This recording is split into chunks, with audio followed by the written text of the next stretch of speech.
எந்த ஒரு மனிதனையும் திடப்படுத்துகிற பலப்படுத்துகிற அருமையான ஒரு வார்த்தை இந்த உங்க 21 days ஃபாஸ்டிங் பிரேயருக்கு ஆண்டவர் கொடுத்திருக்கிறார். நிச்சயமாகவே முடிவு உண்டு. ஆமென். There is a future hope for you. ஆமென். ஒரு எதிர்கால நம்பிக்கை இருக்கிறது. உன் நம்பிக்கை வீண் போகாது. எத்தனை பேர் நம்புறீங்க? எல்லாவற்றுக்கும் கர்த்தர் ஒரு முடிவை வைத்திருக்கிறார். ஆண்டவர் அழகாய் சொல்லியிருக்கிறார் அல்லவா, கொஞ்சம் ஹைஸ் கம்மி பண்ணிக்கும். ஆமாம், நீங்கள் எதிர்பார்த்திருக்கும் முடிவை உங்களுக்கு கொடுக்கும்படிக்கு உங்கள் பேரில் நினைத்திருக்கிற நினைவுகளை நான் அறிவேன். ஆமென். நமக்கு அவருடைய ஃபார்முலா தெரியாது, நமக்கு ரிசல்ட் மட்டும் தெரியும். ஆமென். ஒரு கேள்வி கேட்குறேன். யோசேப்பை குழியில போட ஆண்டவர் அனுமதித்தார். இது நன்மையா தீமையா? கரெக்டு தான், சத்தமா சொல்லுங்க. நன்மை. ஏன் நன்மைன்னு சொல்றோம் தெரியுமா? யோசேப்புடைய ரிசல்ட் நமக்கு தெரியும். ஆமா, இதே இது நம்மளை குழியெல்லாம் வேண்டாம், சும்மா உட்கார வச்சிருப்பார். ஆனா அதையே நம்மளால நன்மைன்னு சொல்ல முடியல, ஏன்னா நமக்கு ரிசல்ட் தெரியல. ஆமா, யோபுவின் வாழ்க்கையில் அதை நம்ம செய்தியில் டச் பண்ணலாம். யோபுவின் வாழ்க்கையில் கர்த்தர் எப்படிப்பட்டவராக இருந்தார் என்று யாக்கோபு எழுதினதை பார்த்தா நம்மளால நம்பவே முடியாது. அவர் மிகுந்த உருக்கமும், ஆண்டவரே இதை எப்படி ஆண்டவரே சொல்வதற்கு அவர், ஏன்னா அந்த முடிவை பார்க்கும்போது தான் ஆண்டவர் யாருன்னே நமக்கு தெரிய வருது. அது வரைக்கும் நாம் அறிந்த அறிவு ரொம்ப கொஞ்சம். ஆமாம், இத்தனை வருஷம் ஊழியம் செய்கிறீங்களே, உங்களுக்கு ஆண்டவர் எவ்வளோ தெரியும் கேட்டால், நேற்று தெரிஞ்சதை விட இன்னைக்கு எனக்கு நல்லா தெரியுது. ஆனால் இன்னைக்கு எனக்கு எவ்வளவு அவரை தெரியுதோ அதை விட அவர் அதிகம். அல்லேலூயா. இந்த பைபிள் ஃபுல்லாக நீங்கள் படிச்சீங்கன்னா ஆண்டவர் அறிய முடியும், ஆண்டவரை முழுமையாக அறிய முடியாது. பைபிள் ஆண்டவரை முழுமையாய் அறிவதற்காக கொடுக்கப்படவில்லை, நம்மை தேறினவர்களாய் நிறுத்துவதற்காக கொடுக்கப்பட்டிருக்கிறது. ஹல்லேலூயா. தேவன் யார் அப்படின்னு ஃபுல் இந்த பைபிளில் படித்தாலே போதும். ஒரு மனுஷன் பரலோகத்துக்கு போவதற்கு இந்த பைபிள் மட்டுமே போதும். அதே நேரத்தில் ஆண்டவர் இவ்வளவுதான் அப்படின்னு நம்மளால ஆண்டவர் என்ன பண்ண முடியாதுன்னா லிமிட் பண்ண முடியாது. வானாதி வானங்கள் கொள்ளாதவர், வானாதி வானங்கள் கொள்ளாதவர். மனுஷன் பிரமித்து பார்க்கிற அத்தனை நட்சத்திரங்களுமே இந்த வானங்கள் கொள்ளும். மனிதன் எவ்வளோ பெரிதாய் சூரியனை பார்க்கிறான், சூரியனை விட எவ்வளோ பெரிய பெரிய நட்சத்திரங்கள், எண்ணிக்கைக்கு அப்பாற்பட்டு இன்னும் எவ்வளோ டெக்னாலஜி வளர்ந்திருக்கிறது. ஆனாலும் மனுஷனுடைய எண்ணிக்கைக்கு அப்பாற்பட்ட நட்சத்திரங்கள் வானத்தில் இருக்கிறது. அத்தனை நட்சத்திரங்களையும் இந்த வானம் கொள்ளும். ஆனால் இவைகளை படைத்தவரை வானம் அல்ல, வானாதி வானங்களும் கொள்ளாது. அவ்வளவு பெரிய தேவன். அதனாலதான் ஆண்டவர் சொல்லுவார் அல்லவா, பூமிக்கு வானம் எவ்வளவு உயரமா இருக்கிறதோ அப்படியே உங்களை குறித்த என்னுடைய நினைவுகளும் இருக்கிறது, என்னுடைய வழிகளும் இருக்கிறது. நாம் இந்த நாட்களிலே அதிகமாய் எதில் வளர வேண்டும் என்றால் கர்த்தரை அறிகிற அறிவிலே வளர வேண்டும். இந்த கர்த்தரை அறிகிற அறிவினுடைய அந்த உச்சம் இருக்கிறது அல்லவா, அதுதான் பவுல் சொல்லுவாரே, நான் அவரிடத்தில் ஒப்புவித்ததை. விசுவாச வளர்ச்சியின் அடையாளம் என்ன தெரியுமா? கொடுக்கிறது. நான் அவரிடத்தில் ஒப்புவித்ததை. ஆபிரகாம் ஈசாக்க பலிபீடத்தில் வச்சான் பாருங்க, இதான் அவனுடைய விசுவாச வளர்ச்சியின் அடையாளம். விசுவாசத்தில் வல்லவனானான். விசுவாசத்தில் வல்லவனானதின் அடையாளம் என்ன தெரியுமா? அப்படி வைக்கிறது, நம்பி வைக்கிறது. இயேசுவுக்கு ஒரு பவர் இருக்கு, இயேசுவுக்கு எல்லா பவரும் இருக்கு. அதுல ஒரு பவர் என்ன தெரியுமா? நானே உயிர்த்தெழுதலும். அப்போ அவரால் என்ன பண்ண முடியும்னா அவரே மரித்து அவரே உயிர்த்தெழும்ப முடியும். ரைட்டா? அந்த பவர் அவர்கிட்ட இருக்கு, அந்த அந்த அந்த கிருபை அவருக்கு இருக்கு. அது பிதாவினால் அவருக்கு அருளப்பட்டது. நானே கொல்லுகிறவரும் உயிர்ப்பிக்கிறவருமா இருக்கிறேன், நானே உயிர்த்தெழுதலா இருக்கிறேன். அவர் தான் உயிர்த்தெழுதலை. ஆனா அவர் அப்பாவை எவ்வளவு நம்பி சிலுவையில கைவிட்ட பிறகும் கைவிட்டவர் கையில கொடுக்கிறார் பாருங்க. இந்த நம்பிக்கை நமக்கு வரணும். அவர் கொஞ்சம் முன்னாடி தான் சொல்றாரு, என் தேவனே என் தேவனே ஏன் என்னை கைவிட்டீர் சொல்லிட்டு, பிலாத்துவே உம்முடைய கையில் என் ஆவியை கொடுக்கிறேன்னு சொல்லல, பிதாவே ஆமென். என்னை கைவிட்டாலும் நான் என்ன அவர் கையில தான் கொடுப்பேனே தவிர. அதனாலதான் நீங்க கவனிச்சீங்கன்னா தெரியும், முந்தின இரவு எதுக்காக அவர் கெட்செமனே தோட்டத்தில் கெஞ்சினாரோ அதை தான் அடுத்த நாள் யார் ஆஃபர் வைப்பா தெரியுமா? பிலாத்து ஆஃபர் பண்ணுவோம். நான் நினைச்சா உன்னை விடுவிக்க முடியும் அப்படின்னு.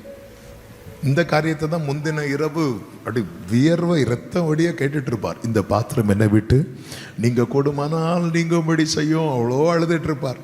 ஆனாலும் பதில் வரல, பலன் வந்துச்சு. ஆமென். ஜெப நாட்கள்ல ஒன்று பதில் வரும், இல்லைன்னா பலன் வரும். இந்த ரெண்டுல ஒன்று வாங்காம போயிடக்கூடாது. ஆமே. சில நேரத்தில் பதில் வராது, ஆனா பலன் வரும். பலன் வருதுன்னா புரிஞ்சுக்கோங்க, இந்த தண்ணீரை கடக்க வைப்பா, இந்த அக்னியை கடக்க வைப்பா, இந்த பாடுகளை கடக்க வைப்பா. ஆமென் சொல்லுங்க பார்க்கலாம். அவர்கள் பலத்தின் மேல் பலன் அடைந்து. அதனால இந்த ரெண்டுல ஒன்று வாங்காம போயிட்டா அது பிரச்சனை அங்க இல்லை, பிரச்சனை நம்ம கிட்ட இருக்கு. ஒன்று பதில் வரும், இல்லைன்னா பலன் வரும். இயேசுவுக்கு பலன் வந்துச்சு. ஓகே, இந்த பாத்திரத்தில் பானம் பண்ணி தான் ஆகணும். ஆமென். அடுத்த நாள் பிலாத்து ஆஃபர் வைக்கிறான். நான் நினைச்ச உன்னை விடுவிக்க முடியும், ஏதாவது வாய் திறந்து சொல்லுங்க, விடுவிக்க முடியும். பிலாத்து ஆஃபர் வச்சதும் ஆண்டவரே ஸ்தோத்திரம், நீர்த்திறந்த வாசலுக்காய் ஸ்தோத்திரம்னு இயேசு சொல்லல. அந்த இடத்துல அவர் அமைதி ஆயிட்டார். என்னதுன்னு அர்த்தம்? பிதா கிட்ட கேட்டதை பிலாத்து கிட்ட கேட்க மாட்டேன். ஆமென். நான் அவரையும் நம்புகிறேன் என்பதின் அடையாளம் என்ன தெரியுமா? நான் அவர்கிட்டையும் கேட்பேன், இன்னொரு ஆள்கிட்டையும் கேட்பேன். நான் அவரை மட்டும்தான் நம்புறேன் என்பதின் அடையாளம் என்ன தெரியுமா? நான் அவரிடத்துல கேட்டதை வேற யார்கிட்டையும் கேட்க மாட்டேன்.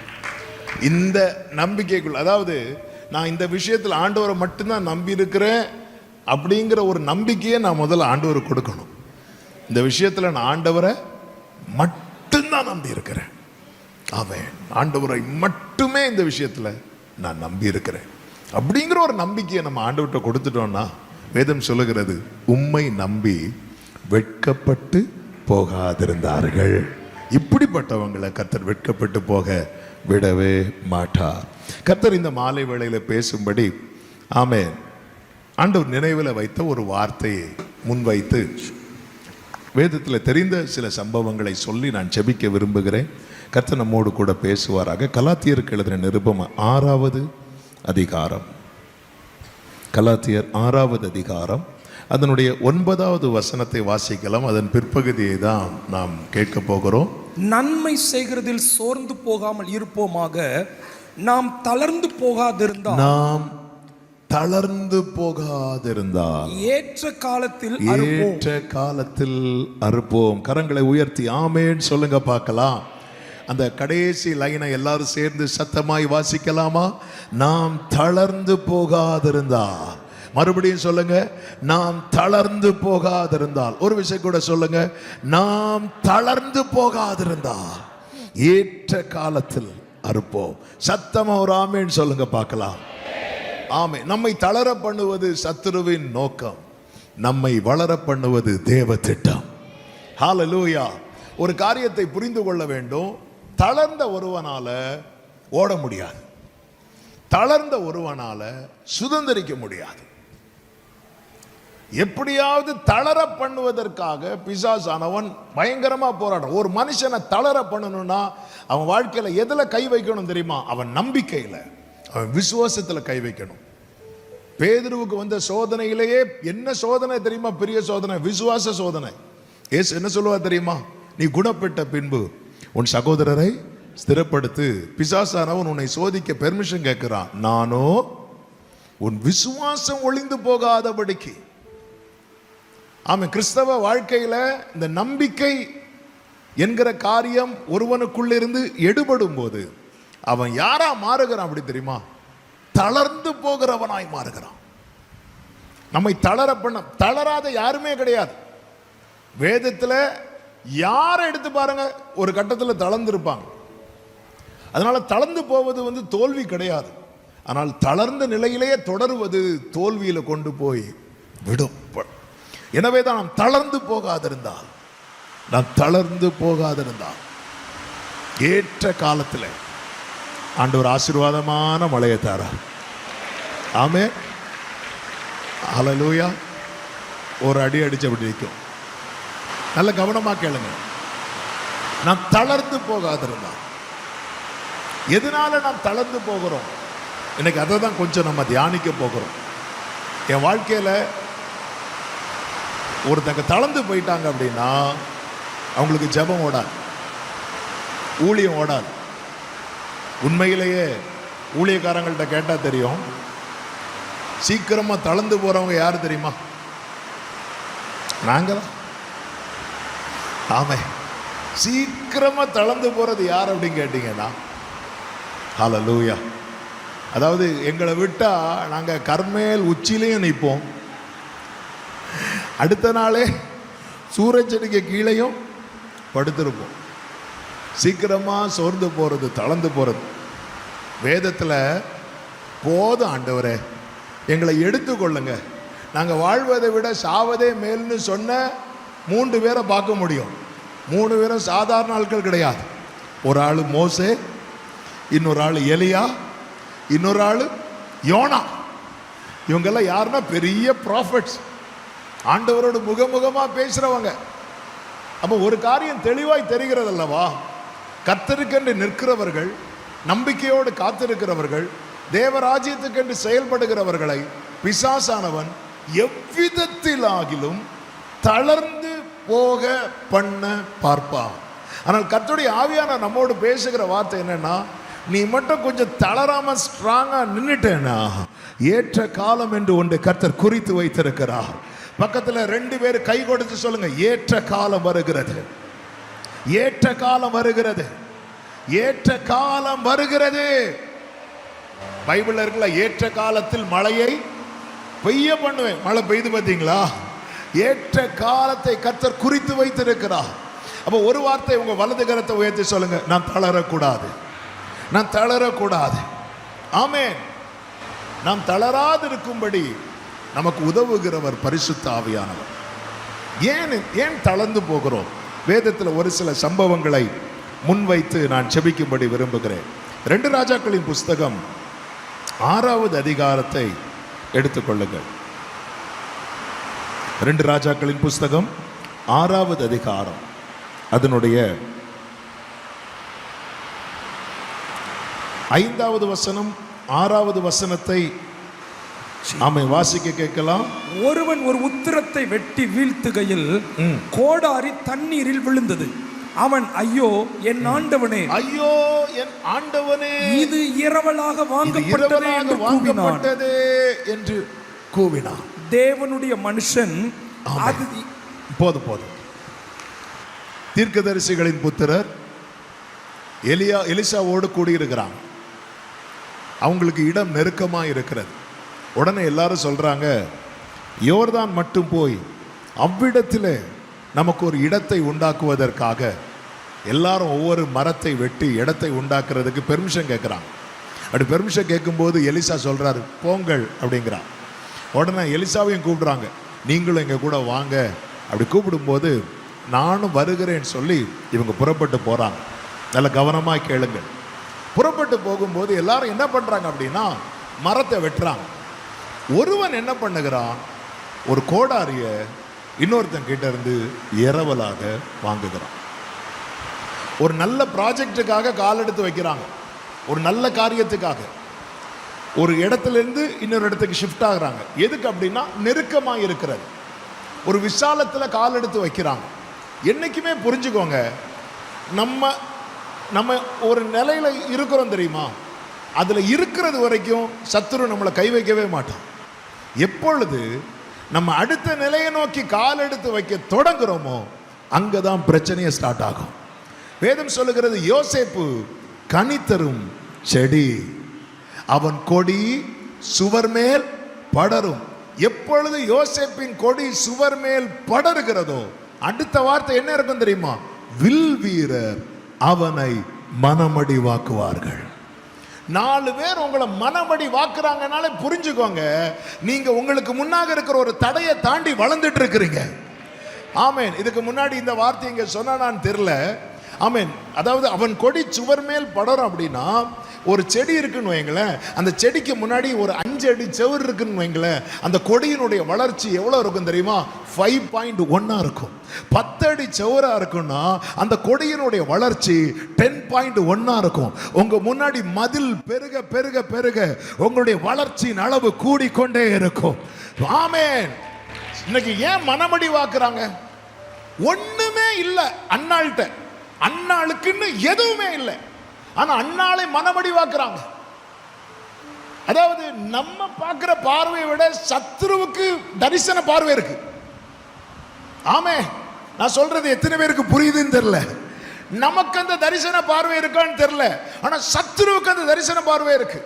10 பிள்ளைகளை பார்க்கலும் நீ எனக்கு அதிகம் அல்லவா அப்படின்னு எல்கானா சொல்றார். அப்படின்னாலே பெனினாளுக்கு 10 பிள்ளைங்க பக்கத்துல இருக்கிறாங்கன்னு அர்த்தம். ஆமென். ஆனா பெனினாளுக்கு இந்த அண்ணாளை பார்க்கும்போது தன்னிடத்தில் இருக்கிறது ஒன்றுமில்லாதது போல இருக்கிறது. ஹல்லேலூயா. சில நேரத்தில் பார்த்துருக்கீங்களா, நமக்கு தோணும், ஏன்னா என்கிட்ட தான் ஒண்ணுமே இல்லையே, நான் என்ன பெரிய ஜெப வீரன், 5 நிமிஷம் தான் நான் ஜெபம் பண்றேன், அதுக்குள்ள எவ்வளோ பிரச்சனை. இப்படிதான் ஒரு போதகருடைய பையன், அவனுக்கு ஆக்சிடென்ட்னு கேள்விப்பட்டு, ஆமாம் பல வருஷத்துக்கு முன்னாடி நடந்தது, ஒரு விஷயம் அவரை சந்திக்க நேரிட்டது. என்பது, என்ன பிரதர் உங்களுக்கு ஆக்சிடென்ட் கேள்விப்பட்டேன். அப்போ அவர் சொன்னார், பிரதர் என்னைக்கு இல்லாமல் இன்னைக்கு தான் ஜோம் பண்ணிட்டு பைக் எடுத்தேன், ஆக்சிடென்ட் ஆகிட்டு, அதனால நான் ஒரு தீர்மானம் எடுத்திருக்கிறேன். என்ன பிரதர் தீர்மானம்? இனி நான் ஜெபமே பண்ண மாட்டேன். மற்றவங்கெல்லாம் ஜோம் பண்ணா பிரச்சனை இல்லை, நம்ம ஜோம் பண்ணா பிரச்சனை. மற்றவங்கெல்லாம் சொப்பனம் பார்த்தா பிரச்சனை இல்லை, ஆனால் நம்ம ஒரு சொப்பனம் பார்த்து சொன்னா பிரச்சனை. வில் வீரர் அவனை மனமடிவாக்கி. ஒரு நல்ல காரியத்துக்காக வித் பெர்மிஷனோட புறப்பட்டு போறாங்க. ஆமே, ஆண்டவருடைய அனுமதியோட தான் சில காரியத்தில் சில ஸ்டெப் எடுத்து வைக்கிறோம். நம்ம என்ன நினைக்கிறோம் அப்படின்னா, ஆமே ஆண்டவர் ஓகே சொல்லிட்டாரு, அப்ப நான் இந்த காரியத்தை செய்யும் போது எல்லாமே எனக்கு அனுகூலமாயிரும், எல்லாமே வாய்க்கப்படும் அப்படிங்கிற ஒரு நம்பிக்கை வந்துடும். ஆமே, ராஜா ஓகே சொல்லிட்டாரு. நெகேமியாவுக்கு தெரியல, சன்பலாத்து தொபியெல்லாம் அடுத்து வரப்போறான்னு பல நேரத்தில் நமக்கு தெரியாது பாருங்க. ஆமே, நமக்கு சில காரியங்கள் அறியாததுனால நம்ம எல்லாம் நடந்தது போல ஒரு நம்பிக்கையில புறப்படுவோம். திடீர்னு சன்பலாத்து எழுப்புவோம், திடீர்னு தொபியை எழுப்புவோம், நம்ம ரொம்ப சோர்ந்து போயிடுவோம், தளர்ந்து போய்விடுவோம். ஆமே, ஒன்றை மட்டும் புரிந்து கொள்ளுங்கள், சத்துரு உங்களை தளர்த்தணும்னு நினைக்கிறான். சத்துரு என்ன நினைக்கிறானோ அதற்கு அப்படியே மாறான காரியம் தான் தேவன் திட்டம் வைத்திருக்கிறார். ஆமே, மோசே எகிப்திலிருந்து இஸ்ரவேல் ஜனங்களை மீட்டு ஆண்டவர் கொண்டு வர வைப்பார்ல, வைக்கும்போது யாத்ராகமத்தில் இருக்கும் 6 லட்சம் புருஷர்கள் இருந்தார்கள் அப்படின்னு இருக்கும். ஏன் 6 லட்சம் புருஷர்கள் அங்கே சொல்லப்பட்டிருக்குன்னா, எண்ணாகமத்தில் கர்த்தர் 20 வயசுக்கு மேல உள்ளவங்க தலையை எண்ண வைப்பார். 20 வயசு மேல உள்ள எல்லா ஆண்களுடைய தலைகளை எண்ணுங்க அப்படின்னு சொல்லிட்டு எண்ணாகமத்தில் கர்த்தர் எண்ண வைப்பார். அப்படி எண்ணும் போது 6 லட்சத்தி சம்திங் பீப்புள் வந்து அங்கே இருக்கிறாங்க. கேட்கலாம், ஸ்திரீகள்லாம் ஒரு மாதிரி பார்க்குறீங்க, ஆண்டவரே நீங்களும் அந்த பக்கம் தானா? ஆமே, ஏன் ஆண்டவர் இப்படி எண்ண வச்சார் தெரியுமா? இந்த எகிப்தில் பார்வோன் ஒரு சட்டம் போட்டான். என்ன சட்டம் போட்டான் அப்படின்னா, ஒரு ஆண் பிள்ளை கூட இந்த எகிப்தில் இருக்கக்கூடாது. யாம இஸ்ரவேலருக்கு பிறந்த ஒரு ஆண் பிள்ளை கூட இருக்கக்கூடாது. அப்படியே பிறந்தாலும் அந்த பிள்ளை எங்கே தூக்கி போடணும் தெரியுமா? நைல் நதியில் தூக்கி போடணும். ஆமாம், இந்த காலத்தில் தான் ஆண் பிள்ளைகளுக்காக நிறைய பேர் ஜெபம் பண்ணுவாங்க, அந்த காலத்தில் பெண் பிள்ளைக்காக ஜெபம் பண்ணியிருப்பாங்க. ஆண்டவரே ஆண்டவரே கல்யாணமே நடக்கக்கூடாதுன்னு இருப்பாங்க, அப்படியே நடந்தாலும் கன்சீவ் ஆயிடக்கூடாதுன்னு இருப்பாங்க.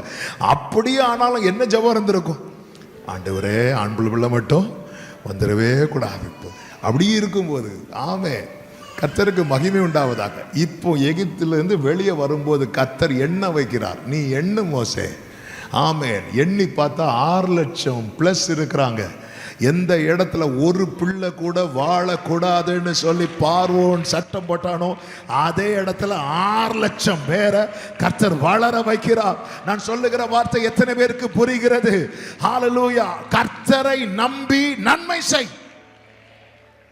ஆமென். தளர பண்ணுவதற்கு பல காரியங்கள் இருக்கிறது. சத்துருவானும் பல விதங்களில் கையாளுவான். ஆனால் அதன் மத்தியிலே கர்த்தர் வளர பண்ண சித்தம் வைத்திருப்பார் என்றால், ஆமென், இந்த ஓட்டத்தை யாருக்கும் முடக்க முடியாது, உங்க வளர்ச்சியை யாருக்குமே தடுக்க முடியாது. இப்போ இவங்க சொல்றாங்க, எலிசாவை நீங்களும் வாங்க, நீங்களும் வாங்க. இப்போ எலிசா சொல்ற போவோம், ஆமா நமக்கு ரொம்ப நெருக்கமா இருக்கு, நம்ம ஒரு விசாலமான இடத்துக்கு ஷிஃப்ட் ஆகலாம் அப்படி சொல்லிட்டு போறாங்க பாருங்க. போகும்போது எல்லாரும் கோடாரி எடுத்து வெட்டும்போது ஒருத்தர் மட்டும் ஒரு கோடாரியை இரவல் வாங்குறார். ஆமாம், இரவல் வாங்குறார். அப்போ இரவல் வாங்குறாருனால இவர் கையில என்ன இல்லை? கோடாரி இல்லை. எந்த ஒரு காரியம் நமக்கு பழக்கப்படணும்னா அது நம்ம கையில் நமக்கு சொந்தமாக இருக்கணும். நிறைய பேர் லைசன்ஸ் வச்சு வண்டி ஓட்ட மாட்டாங்க. ஏன் தெரியுமா? அவங்க கிட்ட என்ன இல்லை? வண்டி இல்லை. அந்த 15 நாள் டிரைவிங் ஸ்கூல் போனதோட சரி. அதுவும் வண்டியை மூவ் பண்ணாலே லைசன்ஸ். அப்படி ஃபர்ஸ்ட் கியர் போட்டாச்சு, ரைட்டு போ உனக்கு லைசன்ஸ். அதுக்கப்புறம் லைசன்ஸ் இருக்கு, ஆனால் வண்டி ஓட்டி பழக்கம் இல்லை. ஏன் அப்படின்னா சொந்தமாக கையில் வண்டி இல்லை. ஆமாம், இவனுக்கு ஆசை இருக்கு, ஊழியம் செய்யணும்னு ஆசை இருக்கு, அடுத்த காரியத்தை செய்யணும்னு ஆசை இருக்கு, ஒரு பெருக்கத்தை பார்க்கணும்னு ஆசை இருக்கு, ஒரு விசாலத்துக்குள்ளே போகணும்னு ஆசை இருக்கு. ஆசை மட்டும் இல்ல, அதை எலிசாவுக்கு முன்பாக சொல்லி எலிசா ஓகேயும் பண்ணி, ஓகே பண்ணது மட்டும் இல்ல, எலிசா பிராமிஸ் பண்ற நானும் வரேன் அப்படிங்கிறார். இதுக்கு மேல ஒருத்தருக்கு என்னங்க வேணும்? தேவனுடைய தரிசனம் இருக்கிறது, தேவ திட்டம் இருக்கிறது, தேவனே கூட வரேங்கிறார். இதுக்கு மேல யோசேப்பு உனக்கு என்ன வேணும்? ஆமென். இப்போ இரவல் வாங்கி என்ன பண்றார் அப்படின்னா வெட்ட ஆரம்பிக்கிறார். முதல் வெட்டு மரத்தில் விழுது, இரண்டாவது வெட்டு மரத்தில் விழுது, மூணாவது வெட்டு ஓங்கினா கோடாரி கையிலிருந்து நழுவி எங்க விழுது அப்படின்னா தண்ணியில விழுது. ஆமென். ஏன் இவன் கையிலிருந்து தண்ணியில விழுது? ஏன் இவன் கையிலிருந்து வழுவி தண்ணியில விழுந்துச்சு? கரெக்டா சொன்னீங்க, பழக்கம் இல்லை. பழக்கம் இல்லை. நிறைய காரியம் நமக்கு பழக்கம் இல்ல, பழக்கம் இல்லாத நம்மளை வச்சுதான் நிறைய காரியத்தை கத்த துவங்குகிறார். ஆமென். சவுலுடைய வஸ்திரத்தை தாவீது போட்டு நடந்து பார்க்கிறான். அவனுக்கு என்ன இல்லை தெரியுமா? பழக்கமே இல்லை.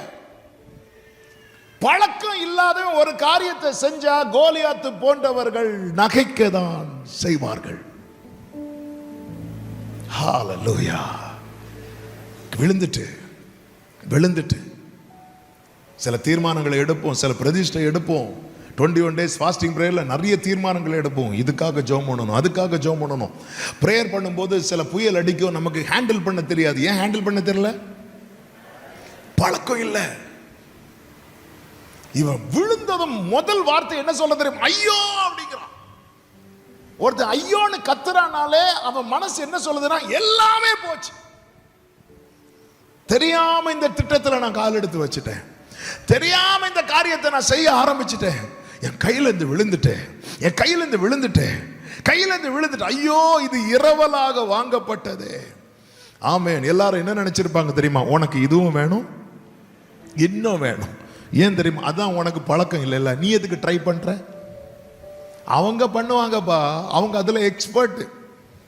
அவங்க இப்படி வெட்டினா ஒரு மரங்களும், இப்படி வெட்டினா இன்னொரு மரம். உனக்கு இப்பதான் நீ கையிலே கோடாரிய வாங்குற, உனக்கு பழக்கமே இல்லை.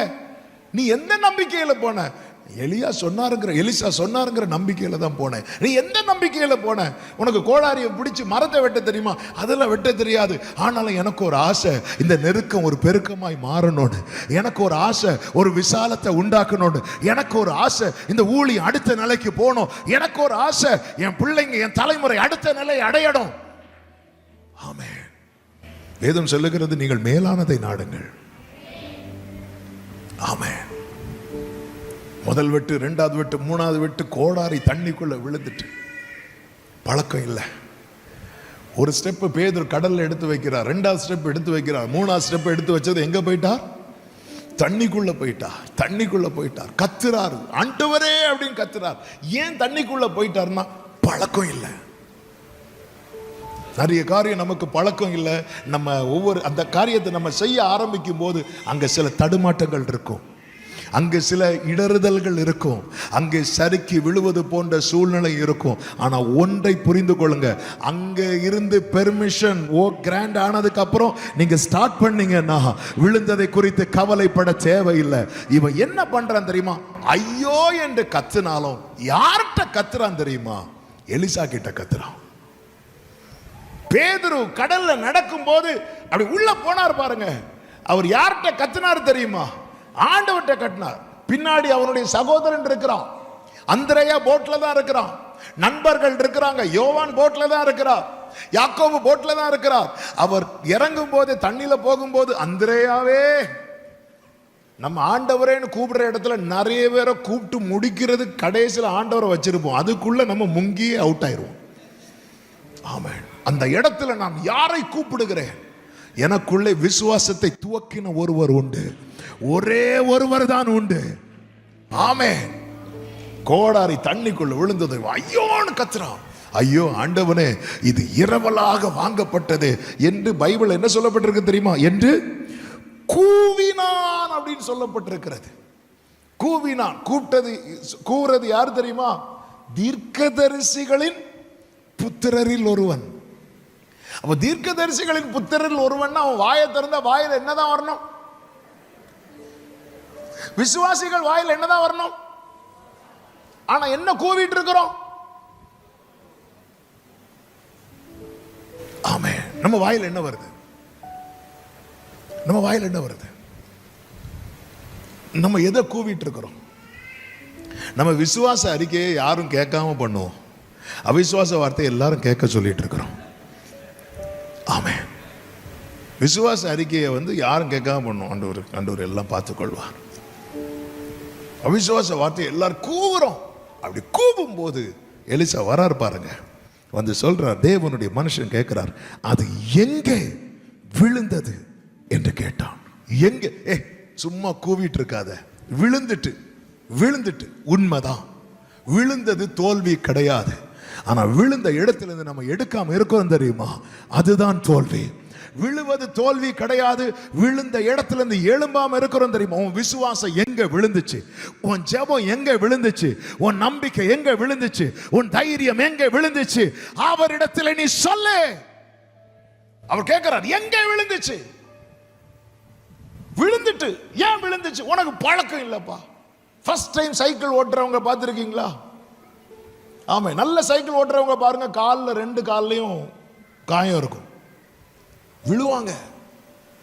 விழுந்த உடனே தகப்பன்மாரெல்லாம் பிள்ளைங்களுக்கு சைக்கிள் ஓட்ட சொல்லி கொடுக்கும் போது பிள்ளை விழும் பாருங்க, விழுந்ததும் தூக்கி விட்டுட்டு என்ன சொல்லுவாங்க? உனக்கு சைக்கிள் ஆகாதுப்பா அப்படியா சொல்லுவாங்க? அப்படி சொல்ல மாட்டாங்க. அதனால தான் சொன்னேன், சரியான நபரிடத்துல நம்முடைய புலம்பலை வைத்தாலும் ஆமா, அங்கிருந்து கர்த்தர் நம்மை தூக்கி எழுப்புவார். அவர் கேட்கிற கேள்வி என்ன விழுந்துச்சுன்னு இல்லை, எங்க விழுந்துச்சு. இந்த மாலை வேளையில் சில காரியம் கைவிட்டு போயிட்டு, நம்முடைய ஜெபம் விழுந்துட்டு, விசுவாசம் விழுந்துட்டு, நல்ல ஆவிக்குரிய அனுபவம் விழுந்துட்டுன்னு சொல்லிட்டு இருக்கிறோம். எங்க விழுந்துச்சு? அவருக்கு அந்த இடத்தை காட்டுங்க. எங்க விழுந்துச்சு? ஆண்டவரே, இது ஆண்டவரே, ஆழம் ஆண்டவருக்கு விஷயம் அல்ல. ஆழத்திலே கர்த்தர் அதிசயத்தை காண பண்ணுகிற தேவன். எங்க விழுந்தது? இன்னைக்கு இந்த நவம்பர் மாதத்தில் வந்திருக்கிறோம், 21ஆம் தேதி, ஜனவரி ஆரம்பத்திலிருந்து 11 மாதங்கள் வேகமாய் முடிந்து விட்டது. இப்போதான் new year service, happy new year சொல்லி எல்லாம் முடிச்சு ஓகேயானது மாதிரி இருக்கு. அடுத்த வருஷம் முடிய போகுது. ஆனால் நம்ம லைஃப்ல சில காரியங்கள், ஆதியில கொண்டிருந்த பல அனுபவங்கள் எங்கேயோ விழுந்து போச்சு. ஆனா இவன் பண்ற ஒரு பெரிய காரியம் என்ன தெரியுமா? நிறைய பேர் பிரச்சனை என்ன தெரியுமா? சில காரியம் நம்ம கைவிட்டு போச்சுன்னு வைங்களேன், ஒன்றும் தெரியாதது போல. இந்த சர்ச்சிலலாம் வேலை பண்ணுவாங்க பாருங்க, ஏதாவது ஒன்று உடஞ்சிட்டு அப்படியே கூட்டத்தோடு வச்சுட்டு, உங்களை நான் சொல்லலை, நான் பொதுவாக சொல்கிறேன். சில பேர் ஏதாவது எங்கேயா ஒர்க் பண்ணுவாங்க, ஏதாவது எடுக்கும்போது மைக்கு ஏதாவது கேபிள் ஏதாவது அத்துட்டு அப்படியே 4 கேபிளோடு சேர்த்து வச்சுட்டு ஒன்றும் தெரியாத போல ஸ்தோத்திரம் ஆண்டவரே. ஆமாம், என்னடா கேபிள் லைன்லாம் அத்திருக்கு, யார் எடுத்தா ஒன்றுமே தெரியாது. ஆனால் இவனுடைய ஒரு பெரிய ப்ளஸ் என்ன தெரியுமா? விழுந்ததும் அவன் ஐயோன்னு கத்துறான். என் லைஃப்ல ஜெபம் விழுந்து போச்சு, நான் கத்துறானா? நான் கூறான். அவன் கூறான். என் லைஃப்ல சில காரியம் எது விழுந்துச்சுன்னா எனக்கு தெரிய மாட்டேங்குது. எது விழுந்து போச்சு? என்ன பிளஸ் தெரியுமா இவனுக்கு? என்ன பிளஸ் தெரியுமா? எலிசா கூட இருக்கிறார். நமக்கு என்ன பிளஸ் தெரியுமா? கர்த்தர் கூட இருக்கிறார். எத்தனை பேர் ஆமென் சொல்லுவீங்க? என் ஆண்டவருடைய விசேஷம் என்ன தெரியுமா? இருக்கிறதை எடுத்து தருவார், இல்லாததை உருவாக்கி தருவார். ஆமென் சொல்லுங்க பார்க்கலாம். இவன் மறைச்சிருக்கலாம். ஏன்னா இவன் ஷிஃப்ட் ஆகி வந்துட்டான். ஷிஃப்ட் ஆகும் போதே ஒருத்தன் இரவல் வாங்கி இருப்பான். இவன் மறைத்திருக்கலாம். இவன் மறைக்கல. விழுந்தது அவனால தாங்க முடியல. எத்தனை பேர் சொல்லியிருப்பாங்க, உனக்கு தான் பழக்கம் இல்லைல்ல. ஆமென். அந்திரேயா, யோவான், யாக்கோபெல்லாம் நினைச்சிருப்பாங்க, உனக்கு இது தேவையா பேதுருவே? நாங்களும் ஒழுங்கா போட்ல தான் இருந்தோம். ஆமென். நீ என்ன நம்பிக்கையில கால் எடுத்து வச்ச பேதுருவே? அவர் வான்னாரு, நான் வந்துட்டேன். நீ என்ன நம்பிக்கையில மரம் வெட்ட போகிற? அவர் வெட்டு, நீ போ, நானும் உன் கூட வாரேன்னாரு. அந்த நம்பிக்கையில நான் வந்திருக்கிறேன். சில காரியங்கள் நமக்கு கைவிட்டு போய்விட்டது. நம்முடைய சாவுக்கு ஏதுவான நம்முடைய ஆவிக்குரிய காரியங்கள். ஆமென். அதாவது சாகர நிலைமையில் இருக்கிற ஆவிக்குரிய காரியங்கள், சாவுக்கு எதுவான அல்ல, சாகர நிலைமையில் இருக்கிற ஜபஜி எல்லாமே எங்கேயோ ஒரு இடத்துல விழுந்து இருக்கிறது. இன்னைக்கு நம்ம கர்த்தர் இடத்துல முறையிட்டோம், அதை நம்ம திரும்ப பெற்றுக்கொள்ள போகிறோம். திரும்ப நீ எதுக்கு வந்த கோடாரிய தண்ணில போடவா வந்த? இல்ல, நீ எதுக்கு வந்த? மரத்தை வெட்டி கூடாரம் போட வந்த. நீ வந்த நோக்கம் ஒன்று, ஆனா நடக்கிறது வேறொன்று. ஆமென். கர்த்தர் என்ன நோக்கத்துக்காய் நம்மை அழைத்தாரோ அந்த நோக்கம் நிறைவேறணும். அது நிறைவேறலைன்னா அது எந்த இடத்துல விழுந்து போச்சு. நமக்கு பல நோக்கம் இருக்கிறது. ஆவியில் ஆரம்பம் பண்ணி இன்னைக்கு மாம்சத்துல முடிக்கிற நிலைமைக்கு காரணம் என்ன தெரியுமா? நோக்கம் மாறிட்டு. சிம்சோனே, உன் நோக்கம் என்ன? உன்னை குறித்த தேவ நோக்கம் என்ன? பெலிஸ்தியனுக்கு நீ கண்ணியா இருக்கணும். ஆனா அது எப்போ மாறினதோ, நீ பெலிஸ்தியன் கண்ணியில மாறிட்ட பத்தியா? நீ என்ன நோக்கத்துக்கு வந்தப்பா? கோடாரிய தண்ணியில போடவா வந்த? இல்ல இல்ல. வனாந்திரத்துல வழி மாறவா வந்த? இல்ல. எகிப்திலிருந்து புறப்படும் போது நல்ல நோக்கத்தோடு தானே எல்லாரும் புறப்பட்டாங்க. கானானை சுதந்திரிக்க வேண்டும் என்கிற அந்த பரிசுத்த ஸ்தலத்தை அடைய வேண்டும் என்கிற நல்ல எண்ணத்தோடு தானே புறப்பட்டாங்க. நோக்கம் சரியாக தானே இருந்தது. அதுதான் பவுல் சொல்லுகிறார், ஆவியில நல்லா தானப்பா ஓடுனீங்க, நல்லா தானப்பா ஆரம்பம் பண்ணீங்க, என்ன ஆயிட்டு? இவன் அழுறான், என்னால இந்த மரத்தை வெட்ட முடியலையே, என்னால முடியலையே. மற்ற எல்லாரும் அவங்க கோடாரியை வைத்து வெட்டி கொண்டே இருக்கிறார்கள். ஆனா இங்க நீங்க கவனிச்சீங்கன்னா தெரியும், எலிசா கேட்கிறாரு, அந்த கோடாரி எங்கே விழுந்தது என்று கேட்டான். அவன் அந்த இடத்தை காண்பித்தான். எந்த இடத்துல என் பிரேயர் லைஃப் போச்சு, எந்த இடத்துல என்னுடைய ஆவிக்குரிய, எந்த இடத்துல என் தரிசன பார்வை போனது, எந்த இடத்துல நான் மற்றவர்களை போல பார்க்க ஆரம்பித்தேன், எந்த இடத்துல நான் சோர்ந்து போனேன், எந்த இடத்துல நான் தளர்ந்து போறேன், எந்த இடத்துல நான் தொய்ந்து போகிறேன், அந்த இடத்தை நான் ஆண்டவருக்கு காட்டி கொடுக்கணும். ஆண்டவரை, இந்த ஒரு காரியம் கர்த்தருக்கு மாத்திர மகிமை உண்டாவதாக அவன் காண்பித்த போது எலிசா என்ன பண்றார் தெரியுமா? ஒரு கொம்பை வெட்டி அதை அங்கே எரிந்து, அடுத்த வார்த்தை எப்படி இருக்கும் தெரியுமா? அந்த இரும்பை மிதக்க பண்ணினான். இரும்பு தண்ணியில மிதக்குமா? மிதக்காது. இது நம்முடைய அறிவு சொல்லுது. விசுவாசம் என்பது என்ன தெரியுமா? அறிவுக்கு அப்பாற்பட்டது. ஹல்லேலூயா. புரியும்படி சொல்றேன். கண்ணை எடுத்து மண்ணில் போட்டா கண் என்ன ஆகும்? இப்படி மண் எடுத்து கண்ணில் போடுறேன், என்ன பண்ணுவீங்க? ஐயோ கண்ணு தெரியல. இதுதானே அறிவு. ஆனா ஆண்டவர் மண் எடுத்து ஒருத்தன் கண்ணில் போட்டார் பாருங்க, அவனுக்கு கண்ணு தெரிஞ்சிட்டு. ஆமே. அவருடைய செயல் அது முடிகிறது வரைக்கும் பார்க்கிறவங்களுக்கு எப்படி இருக்கும் தெரியுமா? பைத்தியமா தான் இருக்கும். அதனாலதான் தன் எண்ணத்தில் ஞானியா இருக்கிற எவனையுமே கர்த்தர் என்ன செய்ய மாட்டாராம்? மதிக்க மாட்டாருன்னு பைபிள்ல இருக்கு. இங்க பாருங்க, எலிசா ஒரு கம்பத்துக்கு போடுறாரு. அந்த இரும்பு என்ன பண்றாருன்னா, எந்த இடத்துல விழுந்ததோ அதே இடத்துல இருந்து மீண்டும் அதை மேலே கொண்டு வருகிறார். மேலே கொண்டு வந்ததும் அடுத்த வார்த்தையை வாசிங்கள். அதை எடுத்துக்கொள். யார்கிட்ட சொல்றாரு? யார் கையில இருந்து விழுந்ததோ அவனையே எடுத்துக்கொள்ள வைக்கிறார். கரங்களை உயர்த்தி ஒரு ஆமென் சொல்லுங்க பார்க்கலாம். இப்போ அந்த இடத்துல நானா இருந்தா என்ன சொல்லியிருப்பேன் தெரியுமா? டேய், உனக்கு தான் பழக்கம் இல்லைல்ல, என்ன நடத்த போற? ஜெபம் நடத்த போறியா? மைக்குதா, கிளம்பு. உனக்கு தான் பழக்கம் இல்லைல்ல, உன்னை தேசத்துக்காக ஜெபம் பண்ண போனா சொன்னா நீ எதுக்கோ ஜெபம் பண்ணிட்டு இருக்கிற, உனக்கு தான் பழக்கம் இல்லைல்ல, மைக்கை வாங்கு, இன்னொரு ஆள்கிட்ட கொடு. ஆமென். இவனுக்கு பழக்கம் இல்லை, உண்மைதான், விழுந்துட்டு உண்மைதான். என்ன பண்ணியிருக்கணும்? தீர்க்கதரிசிகள் புத்தர் நிறைய பேர் இருக்கிறாங்க. இங்கே பாருப்பா, நீ ஒதுங்கு, உனக்கு தேவை, நான் இன்னொரு ஆளை வச்சு வெட்டிக்கிறேன். ஆளை மாற்றிருக்கலாம்ல, ஒரு செகண்டு தானே ஆகும். பேதுரு நடந்து உள்ள மூழ்கினால 11 பேர் போட்டில் ரெடியாக இருக்கிறாங்க. ஆண்டவர் நினைச்ச ஆளை மாற்றிருக்கலாமா? மாற்றிருக்க கூடாதா? மாற்றல. என்ன அதுன்னு அர்த்தம்? என்னை கொண்டு செய்யணும்னு நினைச்சத கர்த்தர் என்னை கொண்டு தான் செய்வார். உங்களை கொண்டு செய்யணும்னு நினைச்சத, உங்களுக்கு அதுல பழக்கம் இல்லாம இருக்கலாம், ஆனால் கர்த்தர் உங்களை கொண்டு தான். நம்புறவங்க மட்டும் கரங்களை தட்டி ஹalleluya. சில காரியத்தை அப்படிதான் நம்ம தொடங்கிட்டோம், கர்த்தரை நம்பி தொடங்கிட்டோம், ஆனால் கைவிட்டு போனது போல இருக்கிறது. சிலது கையை விட்டு விழுந்துட்டுனதும் நம்ம ஸ்டாப் பண்ணிட்டோம். வேண்டாம் வேண்டாம், ரிஸ்க் எடுக்க கூடாது, ரிஸ்க் எடுக்க கூடாது. ஏன் தளர்ந்து இருக்கிறீங்க? கைவிட்டு போயிட்டு தளராதே, பதறாதே. விசுவாசிக்கிறவன் பதறான். சில காரியம் கைவிட்டு போனது உண்மைதான். சவுலுடைய பட்டயத்தை தாவீது போட்டு பார்த்தான், அவனால யூஸ் பண்ண முடியல. அதே தாவீதை வைத்து அதே நாளில் கோலியாத்தின் பட்டயத்தை எடுத்து கோலியாத்தின் தலையை கர்த்தர் வெட்ட வைத்தார். என் கைகளை யுத்தத்துக்கும் என் விரல்களை போருக்கும் பழக்குவிக்கிற நல்ல கரங்களை தட்டி தேவனுக்கு மகிமை செலுத்துவோம். ஆமென், ஆமென். இந்த கூடாரம் போடுவதற்கு எத்தனை முறை அவன் கையிலிருந்து தவறி விழுந்தது, அதை மிதக்க பண்ணுகிறார். இதுல கூட ரொம்ப ஆச்சரியமான ஒரு சத்தியத்தை நான் சொல்லும்படி விரும்புறேன். எலிசா கேட்கிறாரு, அது எங்க விழுந்துச்சு அப்படின்னு.